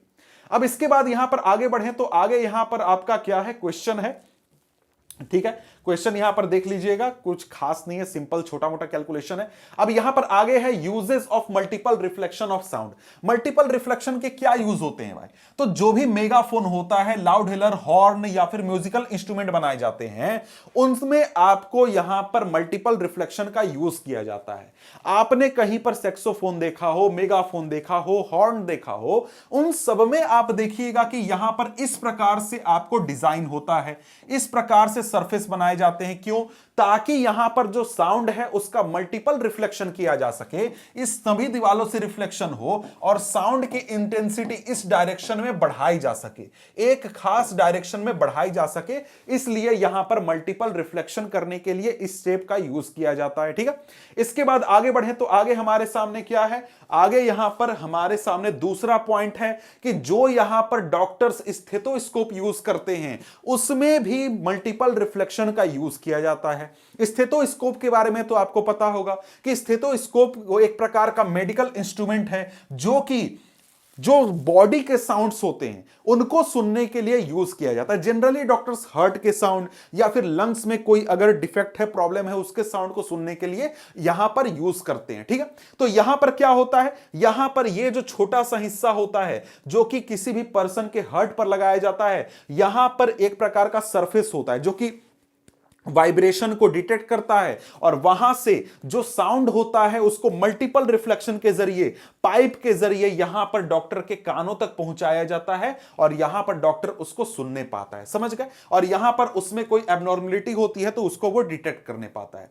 इसके साथ आगे यहां पर क्या है कि जो कंसर्ट हॉल बनाए जाते हैं, कॉन्फ्रेंस हॉल बनाए जाते हैं, सिनेमा हॉल बनाए जाते हैं, उनको एक प्रकार से कर्व शेप बनाया जाता है। इस प्रकार से कर्व बनाया जाता है ताकि साउंड यहां पर सरफेस से यानी सीलिंग से रिफ्लेक्ट होकर के पूरे कमरे के, पूरे हॉल के हर एक कोने में बराबर अमाउंट में पहुंचे और सभी हिस्सों में बराबर साउंड पहुंचे और यहां पर एक तरीके से सभी लोगों को इक्वल एक्सपीरियंस हो, इक्वल फीलिंग हो। समझ गए? तो इस तरीके से यहां पर मल्टीपल रिफ्लेक्शन का यूज किया जाता है। इसके साथ साथ कई बार जो यहां पर स्टेज होता है या फिर जो स्क्रीन होता है उसके पीछे भी कर्व्ड सरफेस लगाया जाता है ताकि रिफ्लेक्शन अच्छे से कराया जा सके। समझ गए? तो यहां पर देखिए, यहां पर ये आपको बिग हॉल में किस प्रकार से स्टेज होता है, स्टेज के पीछे भी इस प्रकार का शेप बनाया जाता है ताकि मल्टीपल रिफ्लेक्शन क्रिएट किया जा सके। इसके बाद यहां पर रेंज ऑफ हियरिंग है कि भाई हियरिंग करने का रेंज क्या है, कैपेसिटी क्या है। तो भाई सीधा सीधा जान लो कि जो ह्यूमन बीइंग्स होते हैं इनमें हियरिंग रेंज होता है 20 हर्ट्ज से लेकर के 20,000 हर्ट्ज तक। यानी कि 20 हर्ट्ज की फ्रीक्वेंसी होगी, उससे लेकर के 20,000 हर्ट्ज की फ्रीक्वेंसी के बीच का अगर कोई भी साउंड है, साउंड वेव, तो उसको हम लोग सुन सकते हैं, इंसान सुन सकते हैं। अब यहां पर एक्स्ट्रा बात यह है कि देखो 5 साल के उम्र से छोटे बच्चे जो होते हैं वो 25 किलो हर्ट्ज तक की आवाज को सुन सकते हैं, यानी कि थोड़े अल्ट्रासाउंड वगैरह भी सुन सकते हैं। और इसके साथ ही कुछ एनिमल्स में जैसे कि डॉग्स में भी ये कैपेसिटी होती है। समझ गए? और साथ में यहां पर बताया जा रहा है कि देखो जो साउंड वेव 20 हर्ट्ज से कम के होते हैं इनको हम लोग बोलते हैं इंफ्रासोनिक साउंड या फिर इंफ्रासाउंड बोलते हैं। ठीक है, अब यहां पर देखो इंफ्रासाउंड की बात करें तो इंफ्रासाउंड हमारे आसपास हमेशा प्रोड्यूस होती है लेकिन हम लोग सुन नहीं पाते। जैसे कि जो पेंडुलम हिलता है तो इंफ्रासाउंड क्रिएट होता है। इसके साथ साथ यहां पर बी के विंग्स जब हिलते हैं तो उसके जो वाइब्रेशंस होते हैं तो वहां पर एक प्रकार से जैसा आवाज आता है वैसा ही आवाज आएगा पेंडुलम से, इंफ्रासाउंड में अगर सुनने पाएंगे तो। ठीक है, इसके बाद यहां पर राइनोसोरस जो होते हैं वो इंफ्रासाउंड में 5 हर्ट्ज के फ्रीक्वेंसी पर बातचीत करते हैं। वेल्स और एलिफेंट्स होते हैं वो भी इंफ्रासाउंड आवाज निकालते हैं, उसमें बातचीत करते हैं। ठीक है, तो यहां पर अगर हम लोग देखें तो यहां पर जब अर्थक्वेक आता है तो अर्थक्वेक के समय भी इंफ्रासाउंड वेव क्रिएट होते हैं जिसको कि बहुत सारे एनिमल सुनने पाते हैं और वो अपने घरों से बाहर इधर उधर भागने लगते हैं। ठीक है, इसके साथ साथ 20 किलो हर्ट्ज यानी 20,000 हर्ट्ज से ऊपर जो साउंड वेव होंगे उनको हम लोग अल्ट्रासोनिक साउंड बोलते हैं या फिर अल्ट्रासाउंड बोलते हैं। अल्ट्रासाउंड यहां पर हमारे आसपास बहुत सारे एनिमल्स प्रोड्यूस करते हैं जैसे कि डॉल्फिन, बैट, पोर्पोइजेस, ये सब। इसके अलावा मॉथ भी होते हैं, वो भी एक तरीके से इसको काफी सुनने पाते हैं। ठीक है, अब यहां पर अगर हम लोग बात करें तो बैट वगैरह के बारे में आपने तो सुना होगा कि जो बैट होते हैं वो एक प्रकार से अल्ट्रासाउंड का यूज करके नेविगेट करते हैं। ठीक, इसके बाद बात करें तो यहां पर चैप्टर का लास्ट टॉपिक है एप्लीकेशन ऑफ अल्ट्रासाउंड। अल्ट्रासाउंड के भाई देखो हमारे आसपास कई सारे एप्लीकेशंस होते हैं, जिसमें कि यहां पर अगर हम लोग देखें तो सबसे पहला क्या है, यहां पर जो आपके मशीन्स होते हैं या फिर कोई भी ऐसा आपका टूल्स है जिसके कि कुछ पार्ट्स हैं जहां तक हमारे हाथ नहीं पहुंच पाते, जिसको कि क्लीन करना मुश्किल होता है, वहां पर क्लीनिंग के पर्पज से अल्ट्रासाउंड का यूज किया जाता है। जैसे कि मैं तुमको यहां पर दिखाऊं तो यहां पर ये मान लो ये एक इंजन का हिस्सा है। इंजन में बहुत सारे ऐसे शेप्स होते हैं जिसको हाथ से रीच करना पॉसिबल नहीं है, ब्रश से साफ करना पॉसिबल नहीं है। तो यहां पर क्या किया जाएगा, इस इंजन को एक सॉल्यूशन में डाला जाएगा और उसमें इसको डाल करके, इंजन को डाल करके, और यहां पर अल्ट्रासाउंड वेव्स छोड़ दिए जाएंगे, जिससे कि इसके हर एक पार्ट से जो भी डर्ट है, ग्रीज है, वो सब अलग हो जाएंगे और ये पूरा ब्लॉक जो है ये साफ हो जाएगा। समझ गए? और ये सिर्फ हमारे इंजन्स में यूज नहीं होता, और भी दूसरे बहुत सारे इक्विपमेंट्स को साफ करने के लिए यूज किया जाता है। समझ गए? अब यहां पर आगे बढ़ें तो दूसरा अगला पॉइंट है कि भाई जो अल्ट्रासाउंड हैं, इनको कोई भी मेटल ब्लॉक्स हैं या फिर कंक्रीट ब्लॉक हैं, उनमें जो क्रैक्स होते हैं, फ्लॉज होते हैं, इनको डिटेक्ट करने के लिए यूज किया जाता है। जैसे कि मान लो कोई हमारा बिल्डिंग बन रहा है, बिल्डिंग में यह चेक करना है कि कहीं कोई उसमें क्रैक तो नहीं है, या कोई हमारे पास मेटल का ब्लॉक है, मेटल का पीस है, उसमें चेक करना है कि बीच में कहीं कोई क्रैक या फिर कोई प्रॉब्लम तो नहीं है। तो यहां पर क्या किया जाएगा, एक हिस्से से यहां पर अल्ट्रासाउंड फेंका जाएगा, मारा जाएगा, और दूसरे हिस्से पर यहां पर डिटेक्टर्स लगा दिए जाएंगे। तो यहां पर होता यह है कि जो अल्ट्रासाउंड जो है वो जब ट्रैवल करता है मेटल से, तो अगर क्रैक नहीं है, अगर कोई प्रॉब्लम नहीं है, तो वो सीधे दूसरी ओर निकल जाएगा और डिटेक्टर उसको डिटेक्ट कर लेगा। लेकिन अगर कहीं पर क्रैक होता है, जैसे यहां पर इस मेटल ब्लॉक में क्रैक है, तो यहां पर साउंड वेव जो अल्ट्रासाउंड है वो यहां पर इससे टकरा करके वापस लौट जाएगा। और ऐसा ही कंक्रीट में भी किया जाता है, ऐसा ही इसी प्रकार के दूसरे चीजों में भी यूज किया जाता है, डिफेक्ट या फिर फ्लॉ को पकड़ने के लिए, उसको पता करने के लिए। समझ गए? तो यहां पर अगर हम लोग इसके बाद देखें, यहां पर आगे बताता है कि नॉर्मल साउंड से ऐसा क्यों नहीं हो सकता है। नॉर्मल साउंड वेव जो होते हैं, यानी जो 20,000 हर्ट्ज से नीचे के साउंड वेव होते हैं, उनको अगर हम लोग यहां पर इस प्रकार से भेजें तो नॉर्मल साउंड वेव क्या करेंगे, वो ऐसे जाएंगे, यहां पर घूम के ऐसे पहुंच जाएंगे, ऐसे जाएंगे, इस इधर से घूम के पहुंच जाएंगे, और यहां पर हमको कभी पता नहीं चलेगा कि यहां पर कोई डिफेक्ट था या नहीं था। इसलिए अल्ट्रासाउंड से ही यह काम हो सकता है, नॉर्मल साउंड वेव से यह काम नहीं हो सकता। समझ गए? इसके साथ यहां पर देखें तो अल्ट्रासोनिक वेव्स का यूज करके हम लोग हार्ट का इमेज ड्रॉ करते हैं। मतलब कि अल्ट्रासाउंड वेव्स को हम अपने हार्ट पर छोड़ते हैं, और हार्ट के जो अलग अलग मसल्स होते हैं उनकी अलग अलग डेंसिटीज का यूज करके हम लोग हार्ट का इमेज क्रिएट करते हैं। उससे हार्ट में कोई प्रॉब्लम है, कोई डिफेक्ट है, उसको पता करने का काम करते हैं, और इसको हम लोग बोलते हैं इकोकार्डियोग्राफी। यहां पर यह बहुत ही कॉमन सी चीज है, इसको ईसीजी भी बोला जाता है। तो यहां पर अगर हम लोग देखें तो यह देखिए ईसीजी होता है। हम लोग क्या करते हैं, अल्ट्रासाउंड वेव्स फेंकते हैं, और अल्ट्रासाउंड वेव्स यहां पर डिटेक्ट करके यहां पर जो अलग अलग मसल्स हैं उनकी डेंसिटी अलग अलग होती है, उसका यूज करके हार्ट का एक इमेज तैयार किया जाता है, जिससे कि हम लोग हार्ट के डिफेक्ट्स या फिर प्रॉब्लम्स को पकड़ने पाते हैं। इसके बाद बात करें तो आगे यहां पर क्या है भाई, अल्ट्रासाउंड स्कैनर का यूज करके हम लोग शरीर के इंटरनल ऑर्गन्स का, ह्यूमन बॉडी के पूरे स्ट्रक्चर को एक प्रकार से पता लगाते हैं। अल्ट्रासाउंड आज के समय में बहुत ही कॉमन चीज है। आप किसी भी हॉस्पिटल में जाएंगे तो वहां पर अल्ट्रासाउंड मिल जाएगा। जैसे किसी को अगर कोई स्टमक में पेन है, लिवर, किडनी या फिर किसी भी पार्ट में कोई प्रॉब्लम है, तो वहां पर अल्ट्रासाउंड का यूज करके वहां पर ऑर्गन्स का इमेज ड्रॉ किया जाता है, बनाया जाता है, जिससे कि पता किया जाता है कि कहीं कोई प्रॉब्लम है या नहीं है। इसी प्रकार से कोई अगर यहां पर कोई अगर फीमेल प्रेग्नेंट है तो उसके फीटस में कोई प्रॉब्लम है या नहीं है, बेबी ठीक है या नहीं है, उसको कोई प्रॉब्लम है या नहीं है, यह चीज पता करने के लिए भी हम लोग यहां पर अल्ट्रासाउंड का यूज करते हैं। अल्ट्रासाउंड मेडिकल पर्पस में आज के समय में बहुत ज्यादा यूज हो रहा है, और यह तो बहुत कॉमन चीज है आज के समय में। ठीक है, इसके बाद यहां पर अगर हम लोग आगे बढ़ते हैं तो आगे हमारे सामने क्या है भाई, आगे यहां पर हमारे सामने है कि यहां पर वही चीज है इलेक्ट्रिकल सिग्नल में, उसके बाद इमेज जनरेट करते हैं, दिख जाता है, पता चल जाता है, ठीक है। इसके बाद यहां पर कहता है कि ultrasound may be employed to break small stones formed in the kidney into fine grains.